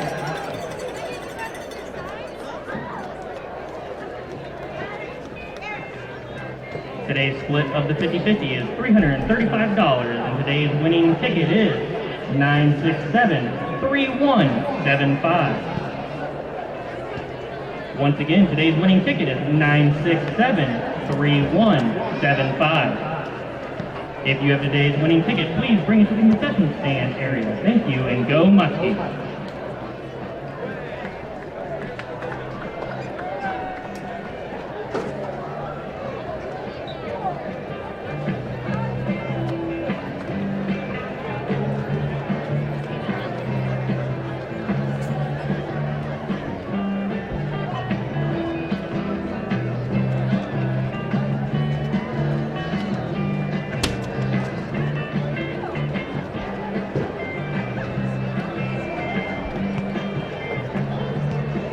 Ladies and gentlemen, we appreciate your help in keeping the BHWC stands and ground course clean and welcoming.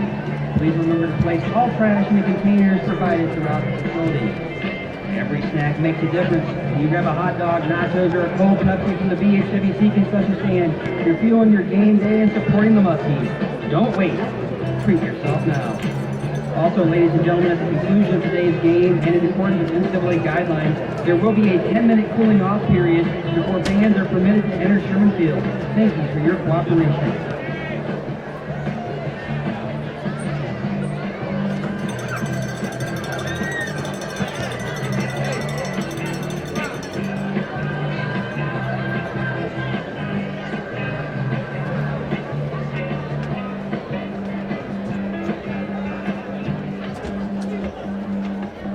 The Muskinugm Athletic Department has launched the official online store for Fighting Muskie apparel. Visit fightingmuskies.com to access the storefront to find the brands you know and the designs you'll love. For a complete wrap-up of today's game and all of today's action, visit fightingmuskies.com. The website features news, scores, schedules, and highlights of all 25 Muskinugm University varsity teams. The home of Fighting Muskie sports on the internet is fightingmuskies.com.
We are back here on the Muskie Sports Network after a dominant first half by Ohio Northern, up by 4 touchdowns. But with this Muskie offense, 4 touchdowns is not out of reach.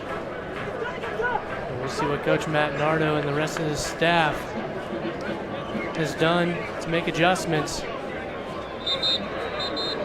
And hopefully this offense can come out here and make a couple more plays, and the defense, obviously needing to step up here and make a big stop. Not giving up big plays has always been a big part of what Coach Nardo wants to do. Gave up a couple big play action passes early in this one. Just unable to stop the run as efficiently as they have been in the past. With 360 total yards for this Ohio Northern offense in the first half. Just 141 for the Muskies.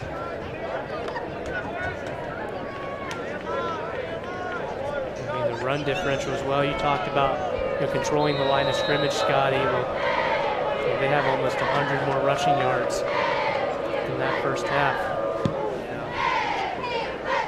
I feel like this Muskinugm needs to get, I don't know what adjustments they made in halftime, but I feel like this game in the offensive line is going to start first. Fire it up and roll it. And after that, they're going to find a place. Vic Holscher bringing the ball out past the 30, right at the 30 rather, for Sam Feldman and this Ohio Northern offense, who had an incredible first half.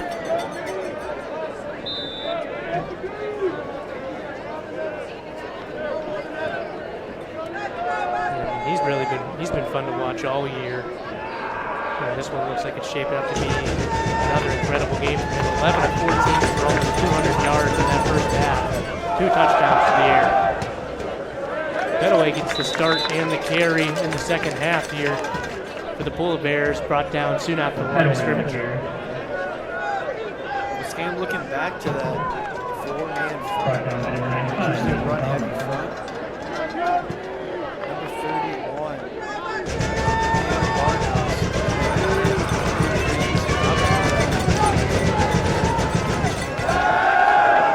Feldman looking to throw.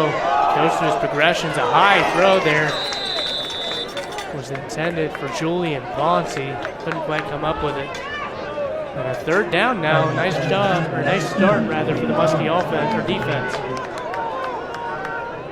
Muskie defense is fired up out there. Brings up 3rd and long. Here's a big question. Are they going to be able to stop them on 3rd and down? 8 of 10 in that first half of 3rd down.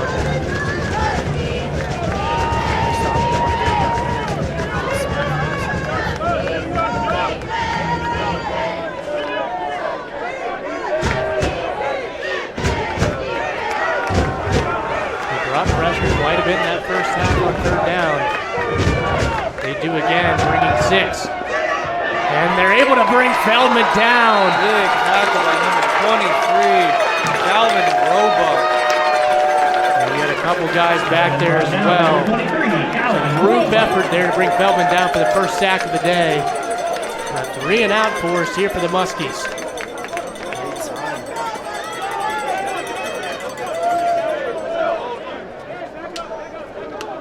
That's what you're going to have to see pretty consistently this half, being down 4 scores. With how quick we play on offense, it's definitely not out of reach, but they're going to have to be pretty productive here.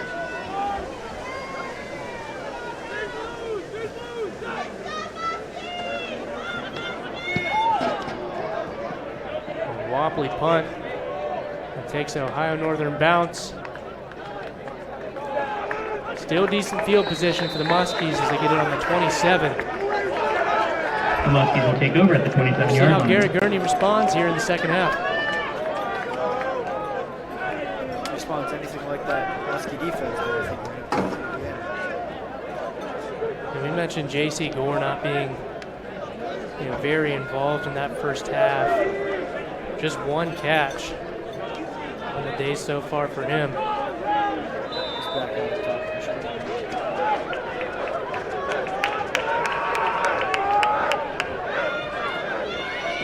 pass here for Gurney over the middle. Again, Kate Searles has had a really productive day so far.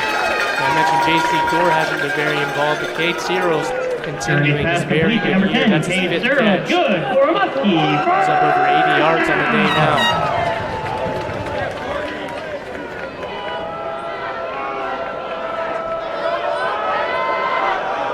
Muskies get to the line of scrimmage in a hurry, taking their time to get the snap off here. It's going to be a carry for Felipe, excuse me. It's Joshua Felipe on that left side. Felipe on the carry. Brought down by number 5, Jacob Hirschberger. Still, Felipe is that running back. He's just that kind of workhorse running back. He just does that. Gets a couple yards here and there, but he's makes hits and takes it next to him. Play action for Gurney over the middle again. That time caught by J.C. Gore. He's fired up after making that grab over the middle. Number 6, John Christopher Gore. Good for another Muskie. First down. That crossing route over the middle of the field has been there for the Muskies today. Seen Gurney complete that at least 4 to 5 times. Now he's going long for Searles, thrown into double coverage. Almost able to come up with the ball. They were fighting for it, and after Searles was on the ground, it popped up. Nearly able to come up with that catch. Dangerous throw for Gurney. Almost works out for him. Brings Good up to see second the and 10. Muskies start taking those big shots at him. Shows that they're just not letting him. They're just taking them. I mean, they're fighting back and they're taking those big shots. They did connect on one earlier. Try to again. That time the safety was there. There's Akil Jones on the carry on that left side. Trying to power his way for more yards, but just a gain of 3. Nice tackle in the open field there. Number 37, Akil Jones on the carry. Brings up 3rd and 7. A massive 3rd down for the offense of Muskingham. Just 1 of 4 so far on the day.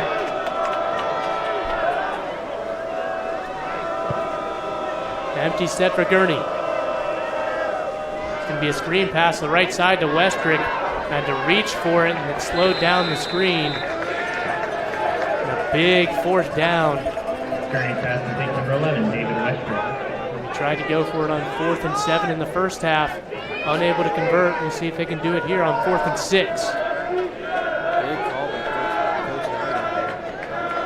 They've been really aggressive going for it on 4th down this season. They've been successful in some games and not very successful in others. Gurney now looking over the middle. He hits the drag and it's dropped. Jeremy Smith, the intended receiver, it looked like he would have been able to come up with it. And I think he took his eyes off of it a little too soon. And another promising drive comes to an end on the opposite side of the 50.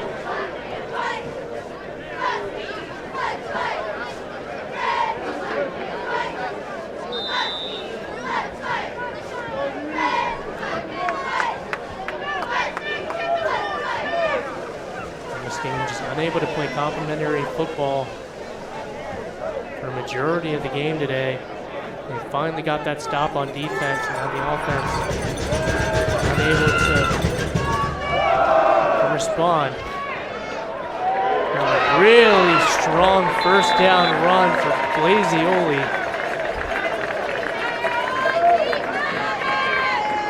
And he continues his really solid day on the ground. Joe on the carry, brought down by number 23, Calvin Roba.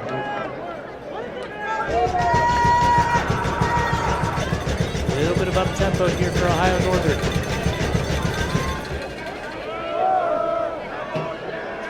Laziola again, now over 100 yards on the day. It looks like he just, every time he touches the ball, it's almost 5 to 8 yards. Blaziola on the carry, brought down by number 92, AJ Sumter. You're right, that offensive line is getting a great push. Run the ball like this, it's so hard. as a defense.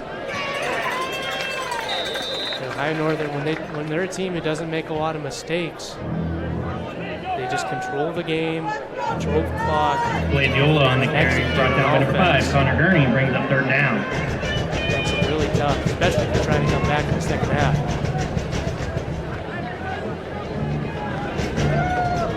Big third down for the Muskies. See if they can get back-to-back stops.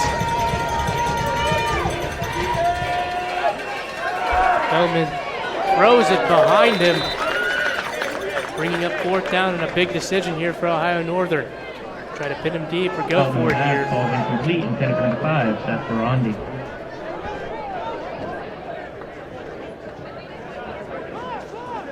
Coach Fry's very aggressive early on, kicking the onside kick.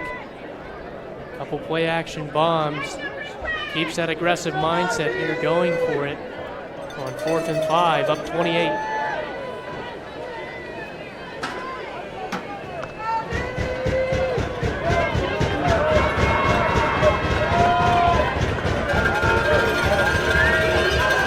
Four wide receivers, Blaziola beside him. And they're able to draw Sumter off sides.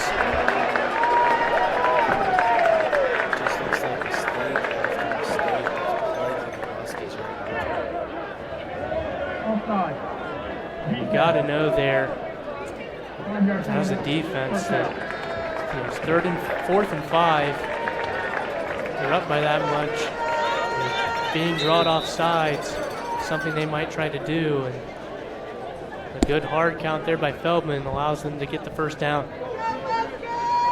Going back to the just the drive that Ohio Northern was able to push on the line. Looking back at some of the guys, number 76, 6'1", 245. Number 73, 6'3", 285. 65, 6'1", 285. Number 57, 6'3", 285, and 56, 6 foot, 260. And that's just some sheer just mass. Feldman's pass, batted down by number 95, Nathan Thomas. Nice job by Nate Thomas getting in there, deflecting the pass. Talked about the year he's had earlier. He's been a big-time anchor for that defense. Ohio Northern now with a 2nd and long.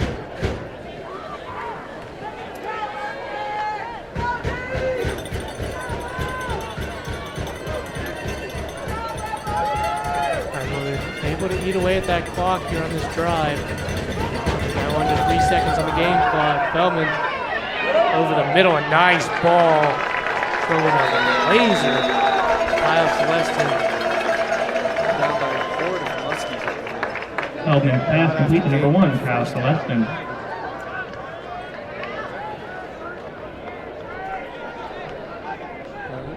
Another thing about Ohio Northern, they got a lot of wide receivers they filter in and out. You never know who's gonna pop off because they're pretty balanced. Got a lot of pass catchers on that offense. Another carry that's productive on 1st down. Blaziola on the carry.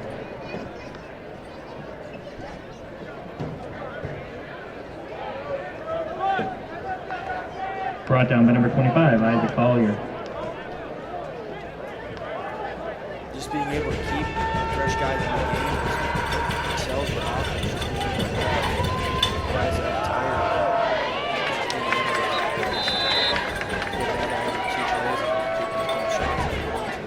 Muskie's finally able. Blaziola on the carry, brought down by number 95, Slow down Nathan Blaziola Thomas. there. Another 3rd down.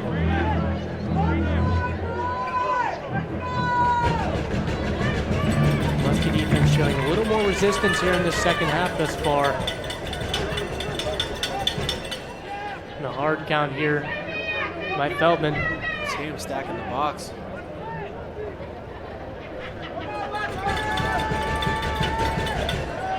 going to be a dump off here to Blaziola.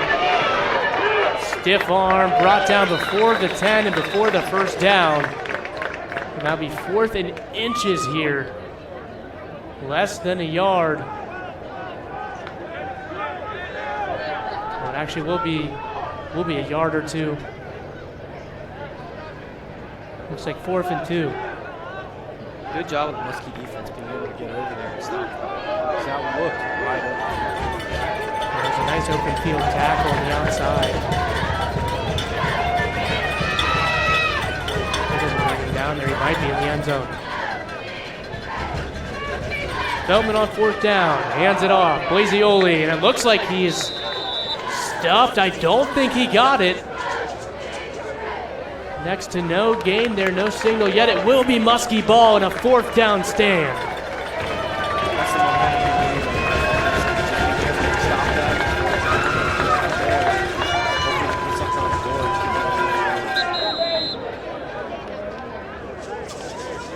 Doing it, looks like. I think they're talking it over. I think they're going to potentially bring the chains out here. Yep.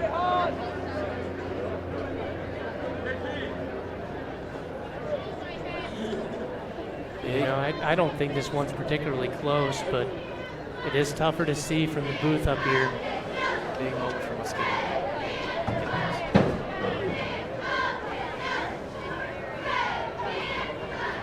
And you're going to stretch it out here. He's about a yard short. You know, I can see that all the way from up here in the press box. That one's not close. I don't know if they even needed to bring the chains after that one. Great job from Muskinugm's defense being able to stop that. And we saw a first half where we gave up almost 165 yards on the ground. A better start for the defense. You hope the offense can play complementary football here.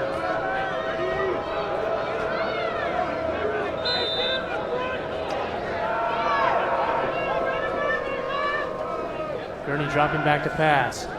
Looking downfield to J.C. Gore. Good coverage.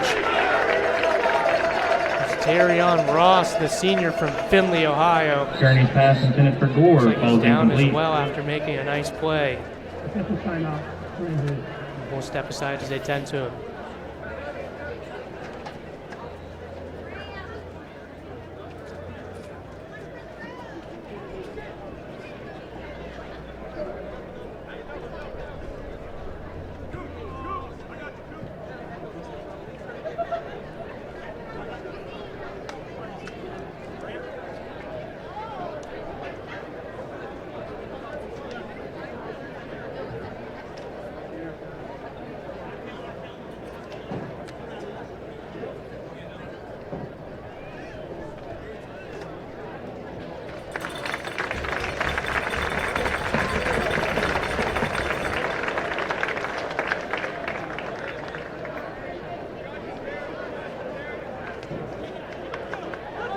We're back here at the Bullock Health and Wellness Complex. Ross walking off on his own power.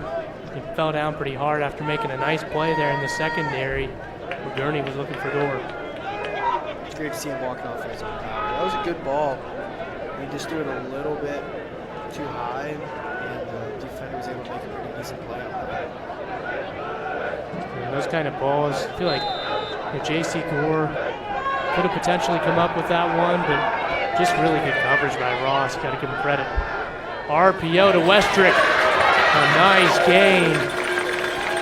A good job by Gurney being decisive there, putting it right on the money. Gurney's pass complete to number 11, David Westrick. Good for a Muskie. First down. Just shows the explosiveness of the Muskie offense. Being down in that first half to now again these big plays coming in. Gurney play action over the middle again. Through the hands of Cade Searles. That one looked kind of scary for a little bit.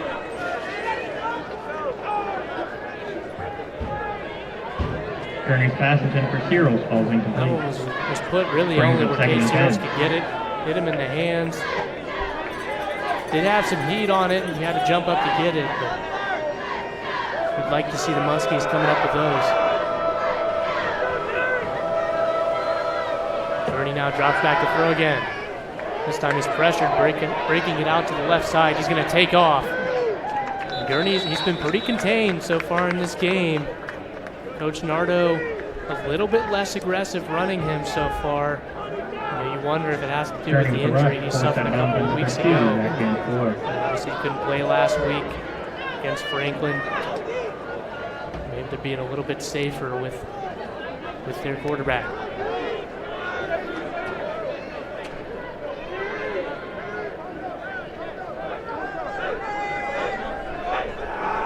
Four wide receivers. Gurney pump fakes, trying to extend it, he fumbles. Ball is still on the ground. They're fighting for it. Looked like ONU was the first to the ball. Still no signal yet. The Polar Bears think they have it, and they do.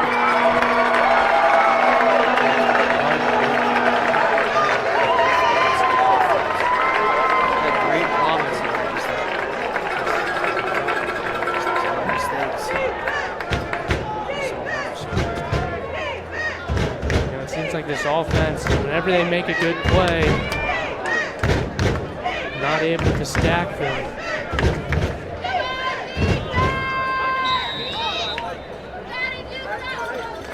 It is tough to dig yourself a hole like that in the first half, come out a little bit flat on the offensive end when you really didn't see the ball much in the first half. Just 9 minutes of offense from the Muskies in the first half. So the first half, only so much the offense can do, but tough break here. As AJ Sumter's able to bring him down, and Muskies think they have the ball.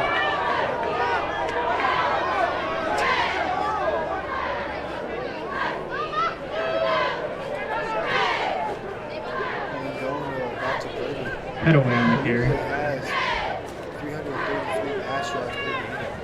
Brought down by number 92, AJ Sumter. Was relatively efficient in the first half. 8 of 13. It's not what we typically see from him. It's not bad either. He did have that interception. Not a lot of opportunity to stack good plays. Feldman now with a nice ball on the hitch route. Able to pick up yards after the catch and pick up the first down. Seth Feldman's Morgan. pass complete to number 5, Seth Morandi. Brought down by number 2, Jacquez Marcellus. Feldman has been really efficient through the air today. Helps when you got that offensive line protecting them the way they have. Bedaway brought down after a short gain. Headaway on the carry. Brought down by number 25, Isaac Collier.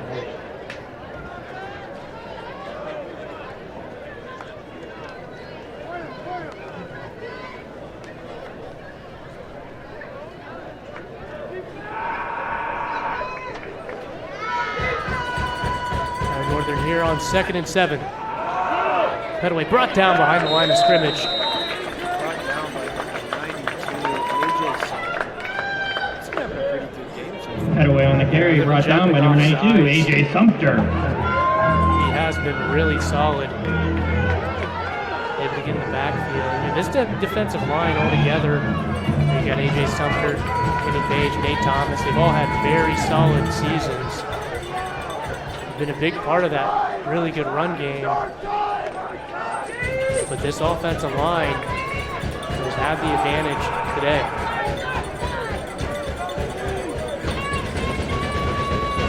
Muskies showing blitz here.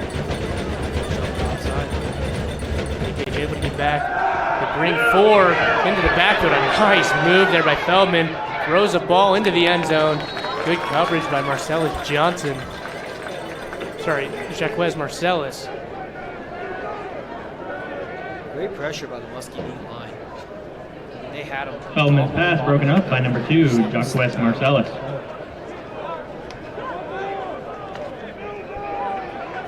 Muskie defense for the first part of this half so far pretty lights out. They have giving up 0 points so far in this third quarter.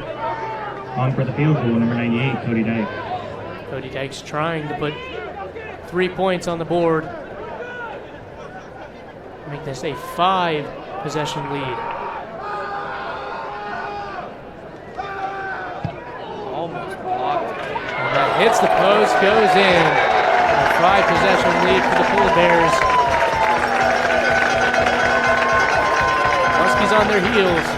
Their backs against the wall here at the Bowl Cup and Wellness Complex.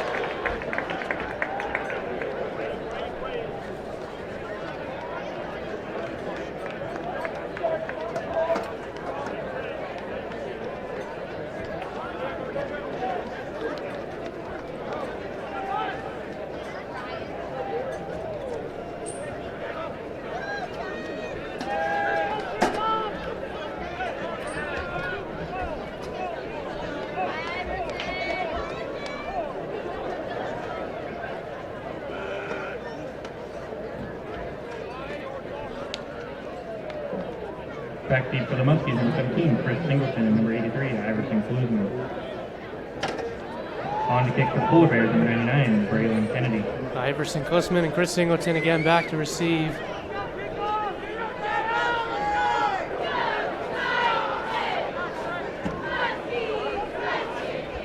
The Polar Bear defense has been able to really slow down this offense other than that opening drive.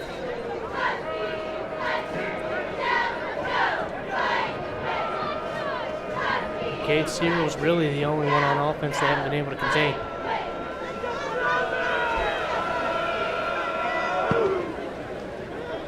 A booming kick from Ohio Northern. That one's dropped.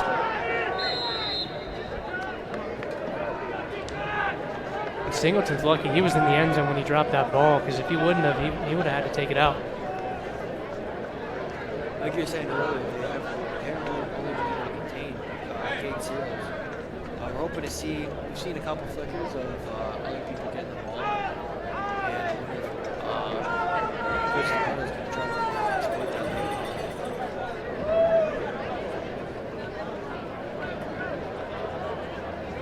later. 3 wide receivers. And the tight end, Grant Wright. Phil Jones next to Gurney. Hard count here for the senior. Play action. Steps up into the pocket. He's looking long to an open Cade Searles. It's underthrown, but he catches it about the 34, 33-yard line, and Cade Searles continues to be productive. Cade Searles goes for a Husky.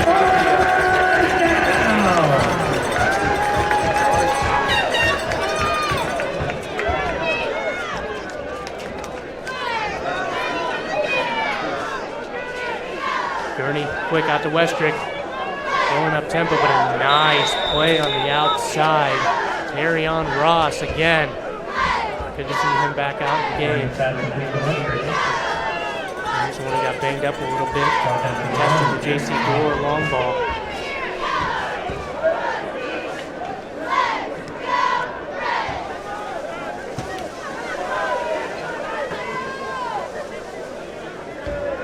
Second and 10. Gurney. Nothing going for him downfield. He's going to be brought down behind the line of scrimmage. He was looking downfield. There was nothing there. We stopped here last time.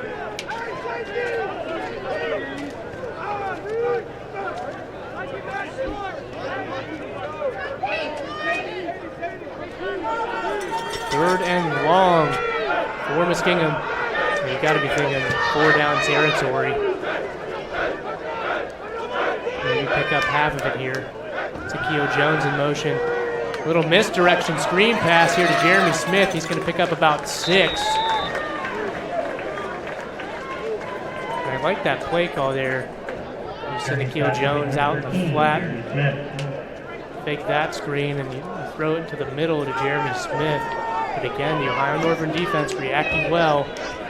Forcing him to a 4th and almost 10. Missionado taking a big shot here.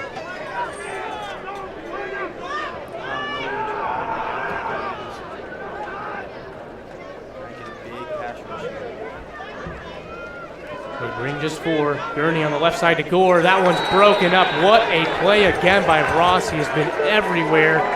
He's slowed down J.C. Gore in a big way, and he does again there. And that ball was put on the money, too. I mean, that's a great throw. It's a deep out. There's only so much you can do. Most of the balls are 50-50. If that comes up with it, you'll get it. Do that perfectly. Pretty much the only thing that JC goes to get it. It's really good defense.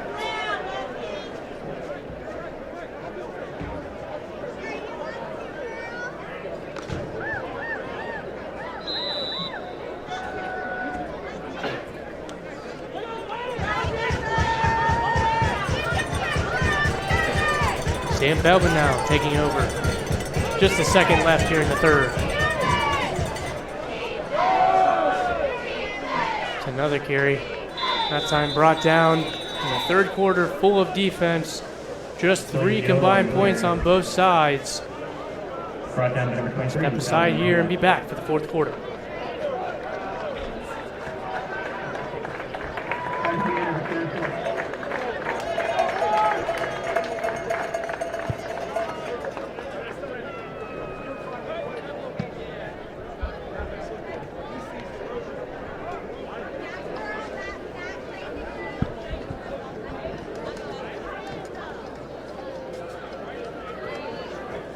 Ladies and gentlemen, please direct your attention to the west end zone and welcome members of the Muskinugm archery team to the field. Muskie's made history at the USA Archery Collegiate 3D National Championship. The Alabama class has a record-breaking performance this year, covering the highest ever team finish at a national tournament. Leading the way with senior Patty Orgo from traffic completing their compound national championship with a dominant performance that includes setting a new school record score of 440 with 2012. Teammate junior Carly Elder earned national runner-up honors in the female fair bow. Our captain also did amount.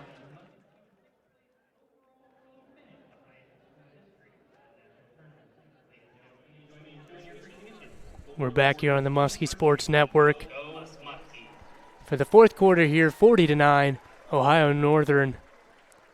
We mentioned it is the homecoming game here for Muskinugm, honoring the archery team. Having a very successful year.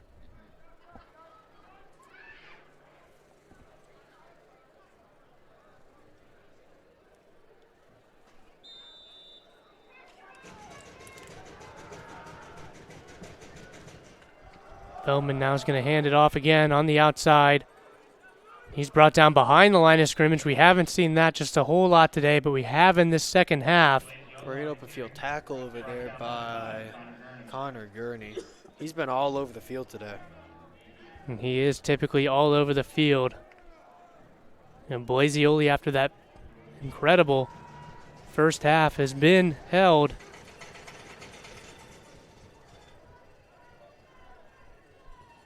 Or at least slowed down by this Muskie defense. Third down and long, not something we've seen a lot for Ohio Northern. Nice little counter play, and Blazioli's off to the races here.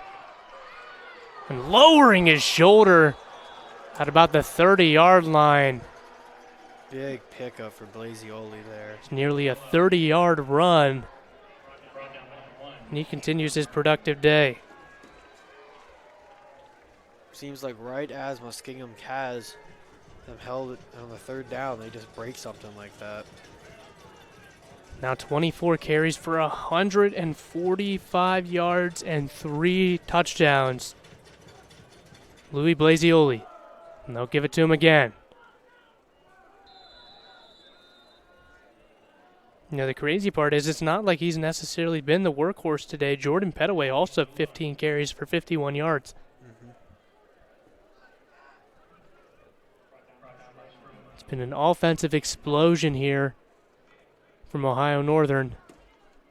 And it's not necessarily because they've been up-tempo and running a lot of plays. You know, they've been taking the clock down, just very efficient in doing so. Feldman dropping back to throw. On the out route, and he's going to make a man miss and make his way into the end zone. That's Seth Barandi again, continuing his productive day. Now 5 catches for over 135 yards and 2 touchdowns.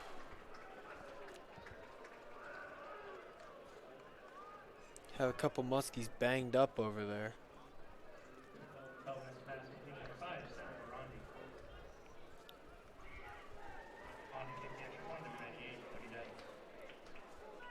You know, it's not the day you wanted if you're Coach Matt Nardo and this Muskinugm squad.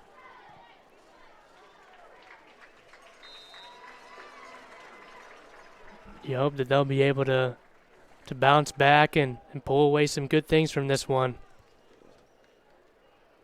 We'll be right back.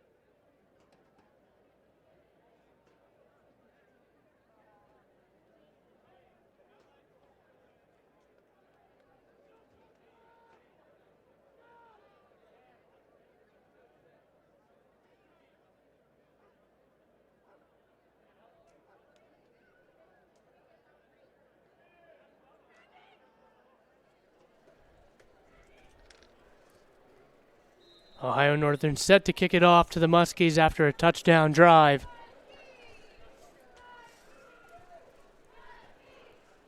You know, I think very few people were expecting a lopsided game like this. Fair caught by Klussman.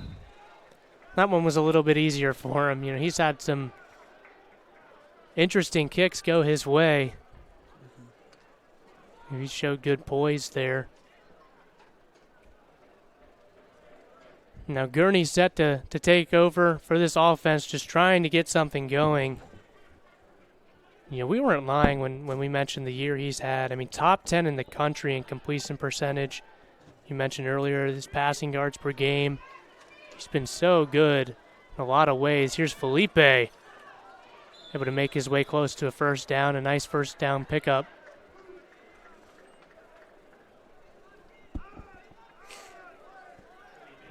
But second in the conference in passing yards per game, you know, third in total yards, and he was out, you know, last week against Franklin. The senior from Seminole, Florida, has been really solid this year.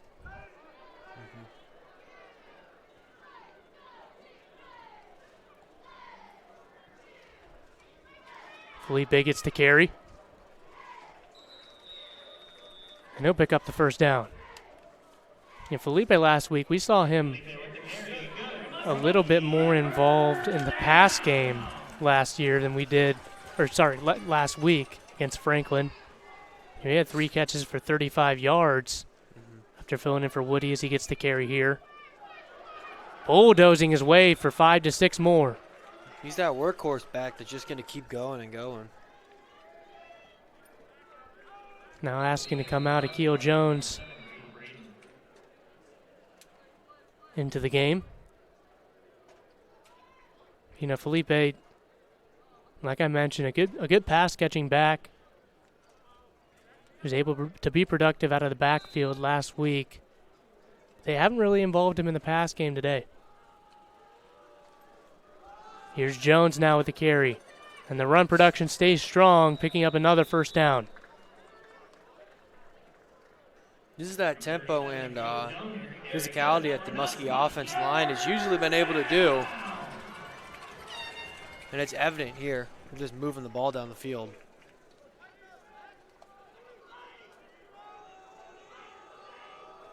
Gurney now hands it off to Jones yet again. This time he's brought down.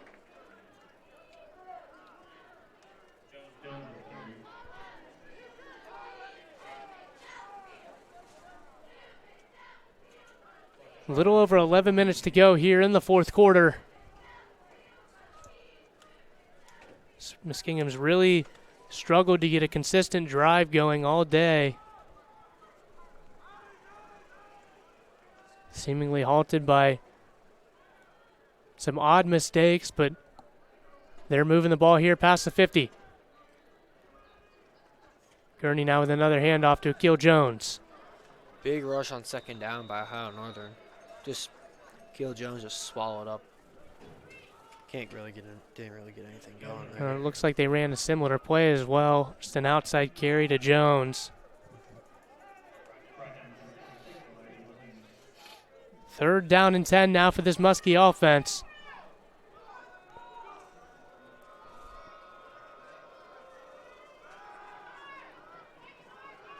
Gurney tries to find Westrick on the right side.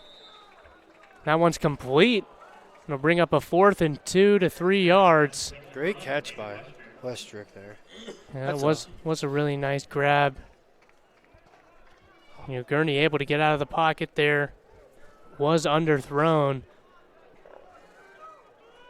Westrick able to extend his arms, catch the ball, get his hands under it. 4th down and 3, empty backfield for Gurney. Drops back to throw. He finds Searles, who's had a really good day. Picking up yet another catch and some more yards for this Muskie offense. The Muskie offense moving now. And this has been what we've seen a lot of today. They'll move it. And, we'll see if they can execute here, getting close to the red zone. This is kind of where they've stalled out for a lot of today. Gurney now throwing long. Well overthrown there. Intended for Jeremy Smith. Yeah, and it looked like Smith just wasn't on the right trajectory, so either just a bad throw there by Gurney or a bit of a miscommunication.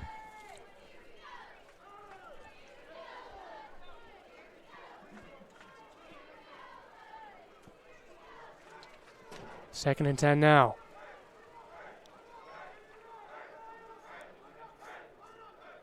This one's going to be a play action pass. Gurney over the middle trying to find Jeremy Smith again. He fell over. Looked like there was some contact there. No flags. 3rd down and 10.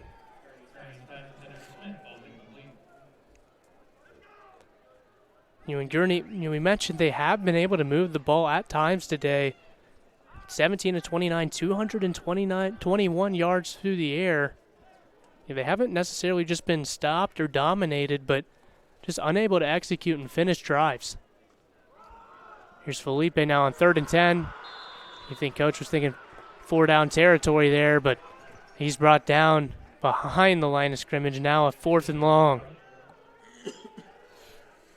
This is what, like you said earlier, it's kind of usually what we've been seeing. They move the ball and then it just stutters out.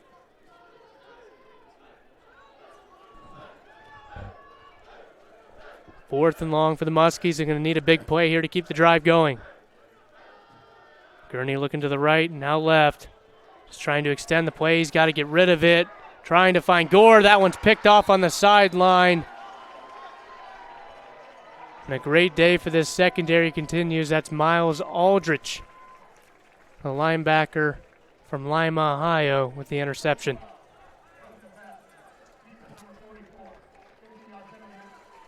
But it will actually be reversed here with a roughing the passer penalty. Lucky. A good break here for the Muskies. We haven't seen a lot of those plays go their way, but it did today, or did on that play.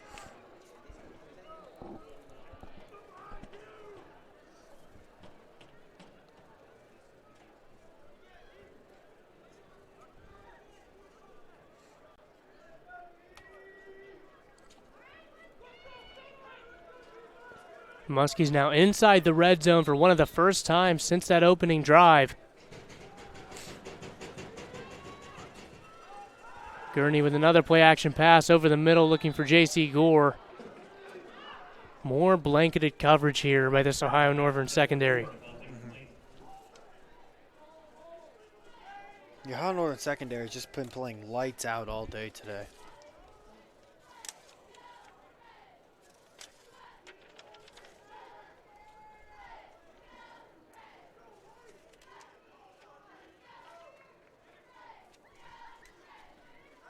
Gurney over the middle again. That's Jeremy Smith. Caught inside the 10-yard line. That'll move the chains and set him up for first and goal. Really nice pass by Garrett Gurney.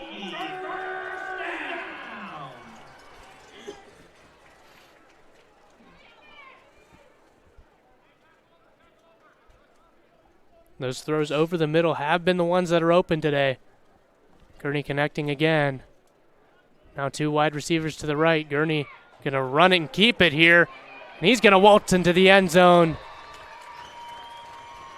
And a nice drive there by Muskinugm. Would have liked to see it a little earlier, but it's really good to see them drive down the field and score here.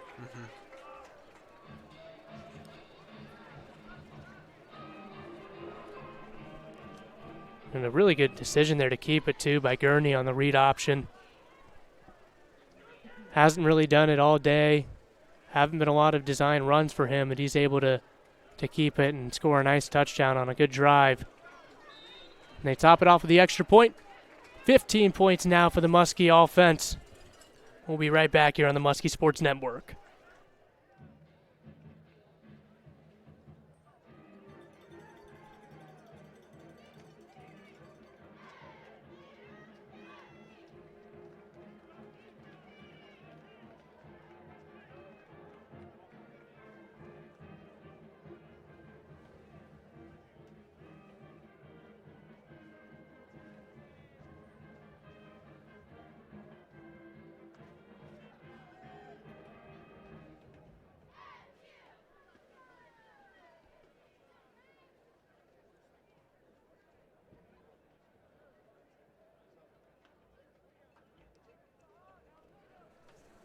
We are back here on the Muskie Sports Network.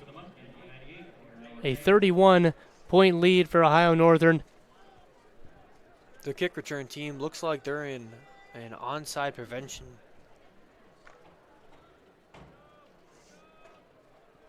Yeah, and it's interesting here, if you're Muskinugm, do you kick it deep or do you kick the onside? It looks like they are lined up to kick it deep. And they will just do a little pooch kick here. They're just trying to catch him off guard, and doesn't work there. Nice job by the return man, picking it up and going down. And now this Muskie defense, who's had a really good second half for the most part, responded well, and they've been out there for a long time. They've given up just 10 points as opposed to 37 in the first half.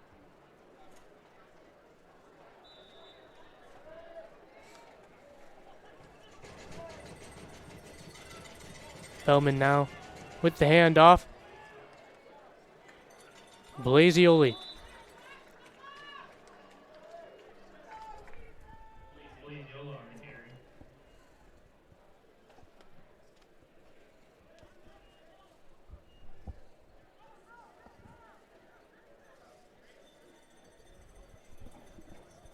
Ohio Northern taking their time here.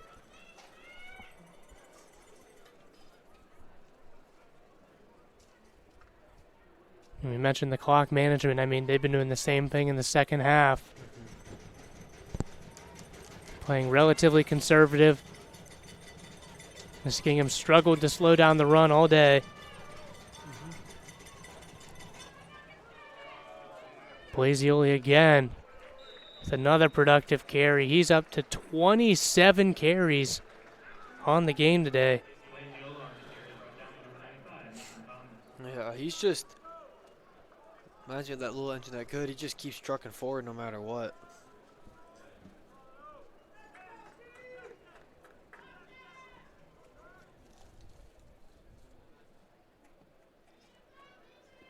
It doesn't look like he's slowing down either. I mean, fourth quarter, 27 carries in, and he's running just as hard in that carry there as he was in the first one.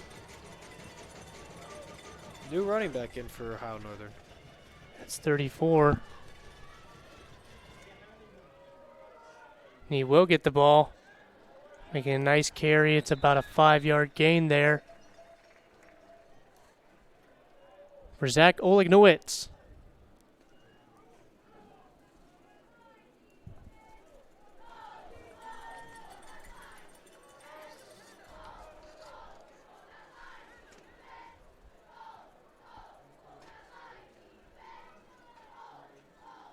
And it looks like they are throwing the backup quarterback in today as well. Sam Feldman is done.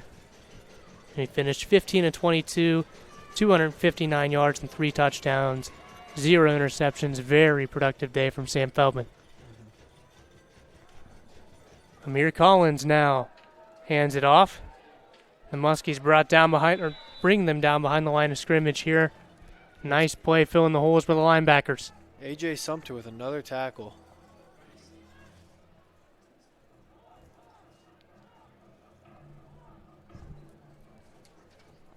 This Muskingham defense has done a good job of forcing Ohio Northern to third downs, but in that first half, allowing them to go like 7 of 8.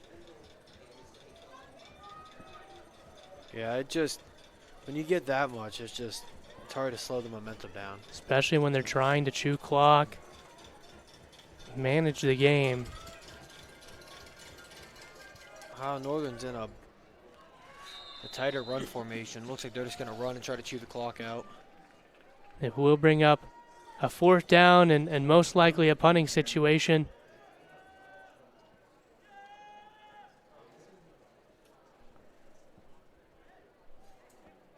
Just a little over 4 minutes to go here in this game.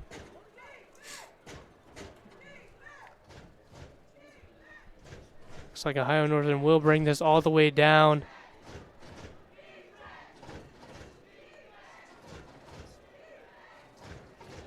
And I'm curious here, do they take the 5-yard penalty, give them a little more room for a punt?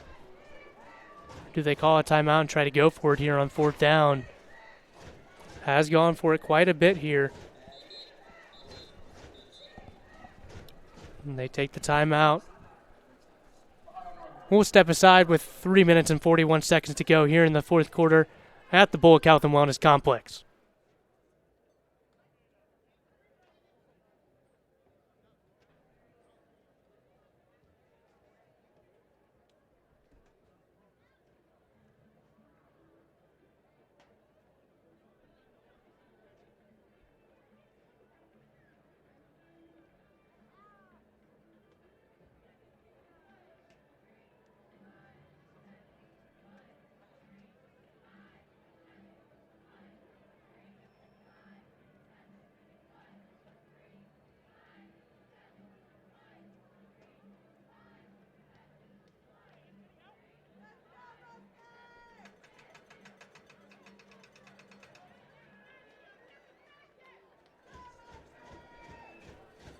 Ohio Northern will punt here on 4th and 6. Try to pin the Muskies back deep. Cade Ciro's back to return.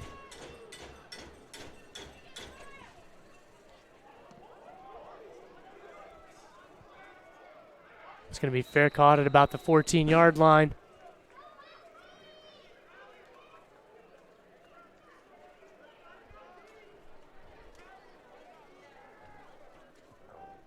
You know, this isn't the performance you wanted to see from Muskingham, but you do got to think that the Coach Nardo will have these guys ready to play next week. A big game, traveling to Marietta.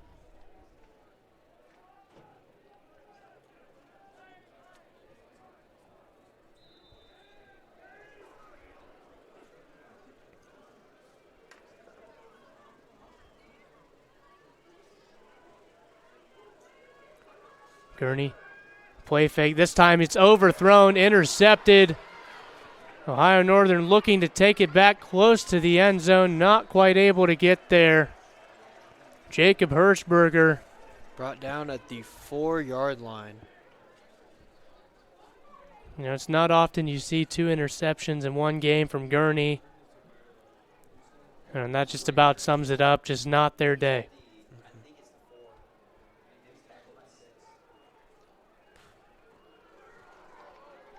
Muskie defense backed up against the wall here.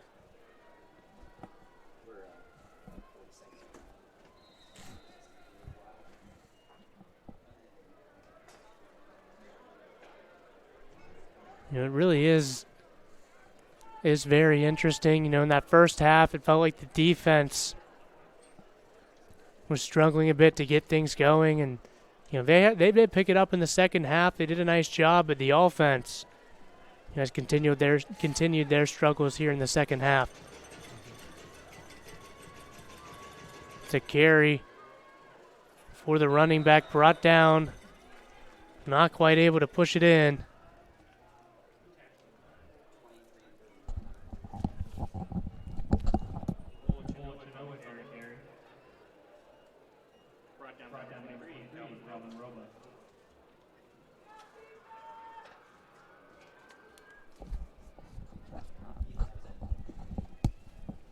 Just feels like the Muskie offense has just been misfiring all day.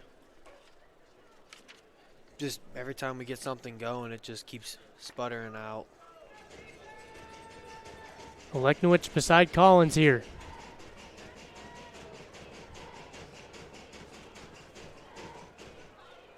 And they'll hand it to him. Trying to bounce his way outside, and he will.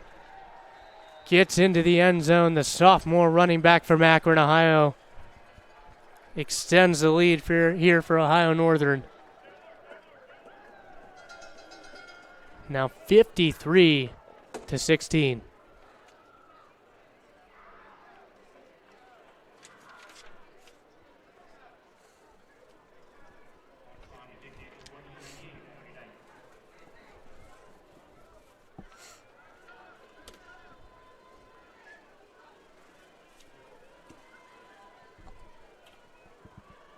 It has been all Ohio Northern in this one.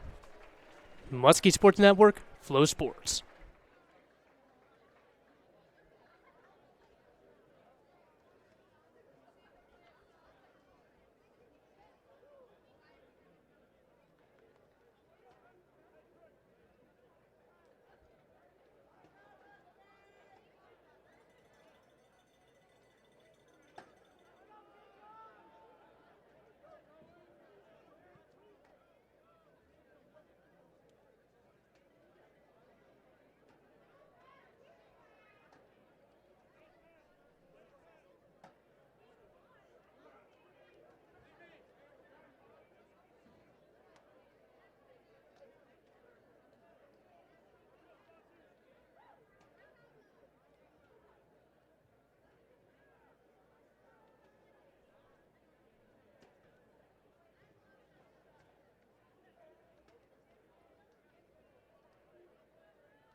It has just been one of those days from the opening onside kick from Ohio Northern till now. They've controlled the game. Klussman now takes the ball out, taking another big hit. A little bit extracurricular out in the field afterwards. 83 is down again.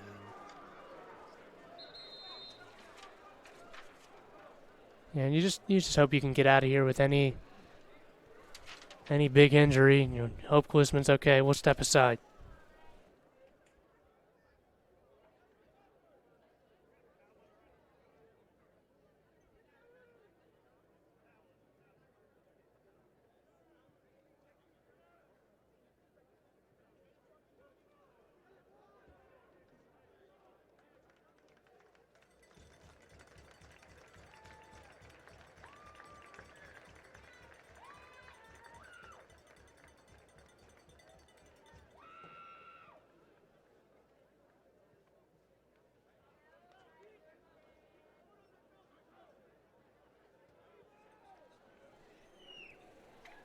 Iverson Klussman, the freshman from Canal Winchester, taking a big hit, but he's back up, walking his way towards the sideline under his own power.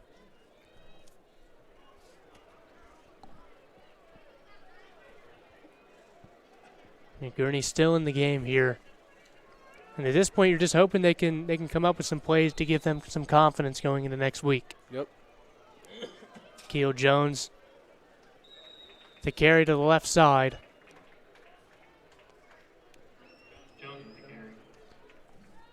I've been really impressed with the Polar Bear defense today. Really been able to slow down this offense. as we hit the 2-minute warning. We'll take a timeout as well.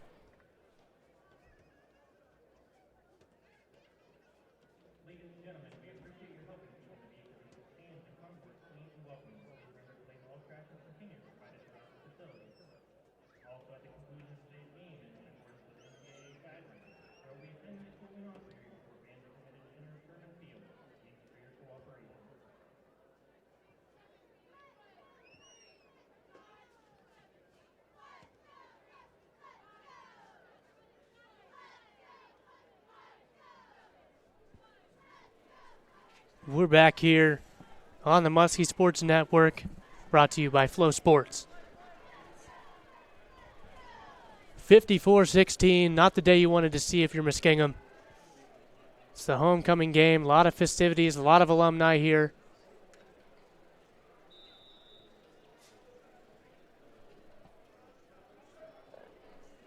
Gurney now hands it off to Jones.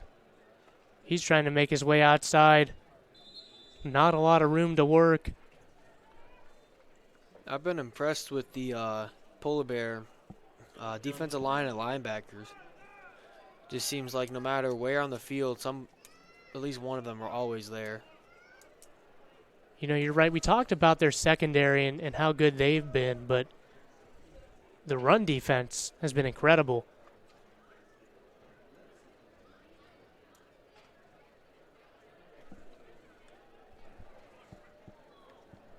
Muskingham taking their time here.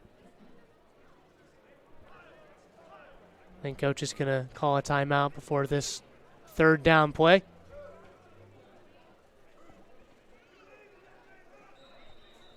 And he will. As they talk it over, we'll be right back.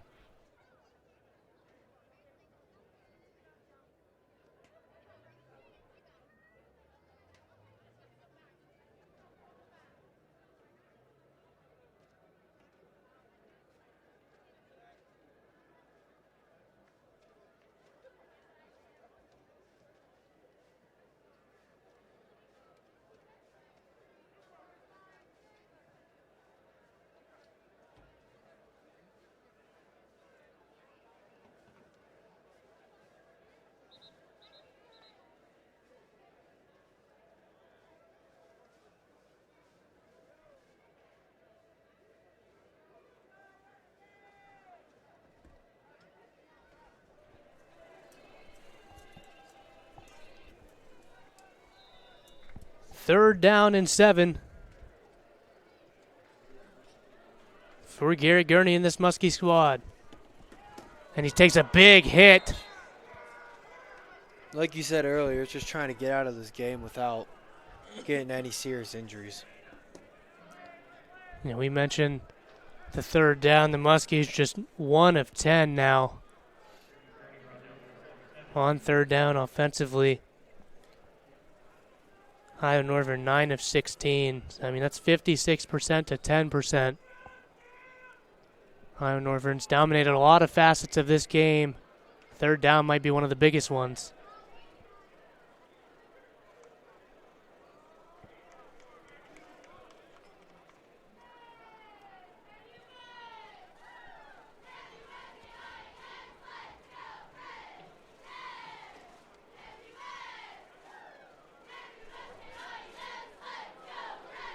And another timeout before a probable punt here. You know, and Scotty, what do you tell your guys going into the locker room, you know, after a game like today? You know, it's the first loss in the OAC. It's really tough to come out here on homecoming and have a performance like this. You know, how do you encourage your guys in the locker room? I mean, even great teams have bad days. I mean, today just wasn't our day. And then to just focus, take this day, live from it, remember how this feels, and then take that all the way into Marietta, and then go put a hurting on them. Marietta did lose in similar fashion to Ohio Northern just last week. Muskies will be going into that game hoping to do the same to them. And a good punt takes a really good Muskie bounce And it'll be down to the 35. And that will be the game. Ohio Northern 54, Muskingham University 16. Until next time here on the Muskie Sports Network, brought to you by Flow Sports.